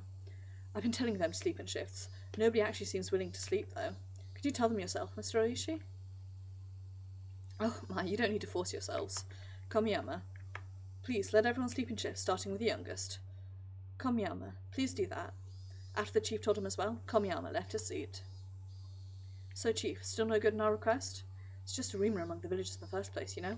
It's going to be difficult without more concrete evidence. Even when that evidence might be tucked away in there? We need evidence that evidence is tucked away in there. Chief, don't start speaking in riddles to me now. We have witnesses that say 4 people, including the 2 who died, went into the forbidden ritual storehouse without permission. This is all reliable information. You might call it information, but they're really only rumours. They're not concrete evidence. Well, it's true that we don't have any pictures of the 4 of them sneaking in with cloth tied around their heads. Anyway, those 4 saw something inside the storehouse. Something important enough that they'd be erased. Important enough that they'd be erased? What would that be exactly? That's why I'm asking for a warrant to go looking for it in the first place. Anything pointing out the Sonozaki's family's connections to violent organisations would be a major contender, like a pile of Tokarevs or a secret poppy production facility. Secret Sonozaki family fortune would also be pretty difficult to discard. Look, Mr. Oishi, I know how you feel. However, that storehouse is a sacred building belonging to the Furude Shrine. We need to have proper consideration for the locals when dealing with it. I heard there was an hour-long call made from Congressman Sonozaki to the big man. Chief, could he have nailed you back down? Anyway, as long as we don't have suitable evidence, we won't get a search warrant for the storehouse. Goes for the Sonozaki main house too. Especially considering that's the jurisdiction of both Section 4 and the Prefectural Police's crime prevention decision. We need careful preparations first. If you say you need preparations, then why don't you just let me talk with them directly? Shige is the head of Section 4, right? For crime prevention, it's Sankai. Seemed like they'd be quick to talk if I just sat them down at a mahjong table. Chief, you have a visitor, yikes. Pushing the employee who guided him right out of the way was an old man who looked like a Yakuza member, given his crested kimono and hakama. Did he not get enough of this over the phone? I'm Congressman Sonozaki. I demand to know who's responsible for this. This instant. Hello, I'm the division chief, Chakasugi. Don't need your name. Could have you demoted on a whim. You wouldn't even be enough. Ring out the one called Oishi or whatever. He does punishment for requesting a search warrant on the sacred Furude Shrine. I sincerely apologise. Oishi is carrying out an investigation and he's been difficult to contact. I'll take his place and hear you out. So please, have a seat. Chief signs were telling me to get out of here. Perhaps I'll gratefully accept this favour. May I will go lay down in the nap room. Listen here, the Furude Shrine's 2,600 years under the imperial calendar and 2,500 more beyond that. It is sacred, a sanctuary that must never be defiled. The 800,000 gods, Ayashiro-sama, and the spirits of our ancestors are enshrined in there. The holy shrine protects Namzel from when the sun comes up to when it sets, and from when the moon rises to when it falls. Who is the idiot that wanted to set foot in there? Besides, the right to religion is the most revered right of the people of this country in the Constitution. Dare to be so bold as to sully that using your own investigations and negligence as pretext? Cannot, I will not allow it. Are you listening, you lying scum? I'm angry now, so you're not getting off the hook that easily. Yike, yike, yike, yike, arenas, eh? But anyway, folks, it is definitely time for me to end stream here. I'm going to say thank you very much for watching. It is very, very, very much appreciated, and I do hope that you enjoyed it. I will be streaming Dishonored this Saturday. I've given up on the viewer's choice thing because it's just proving to be a nightmare. So instead I'm going for as low chaos and non-stabby as possible because it's what I'm bad at. Or as low chaos and stealthy as possible. And we are going to continue our Path to Revenge from last week. Then on Sunday it will be Destiny 2, where we will be finishing off the main story of Forsaken. I did actually buy Shadowkeep, so I have access to that too now. Exciting. Then next Tuesday will be Final Fantasy XIV. We will be doing the second part of the Hatching Tide Festival, and then also doing the 4.25 stuff, which is exciting. And then next Thursday, I'm pretty certain we will be finishing off Higurashi. I believe there's 12 chapters, but I could be wrong.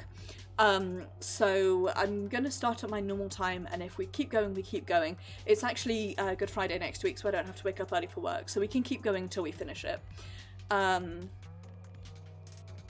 That is very fair, fast off. I'm enjoying it so far, but I think it's because I haven't got to the point yet where it's like a huge grind. So that may change later down the line. I mean, I'm pretty good with the grind in Final Fantasy. I do it all the time. So I can't see that being a major turn-off for me, but we'll see.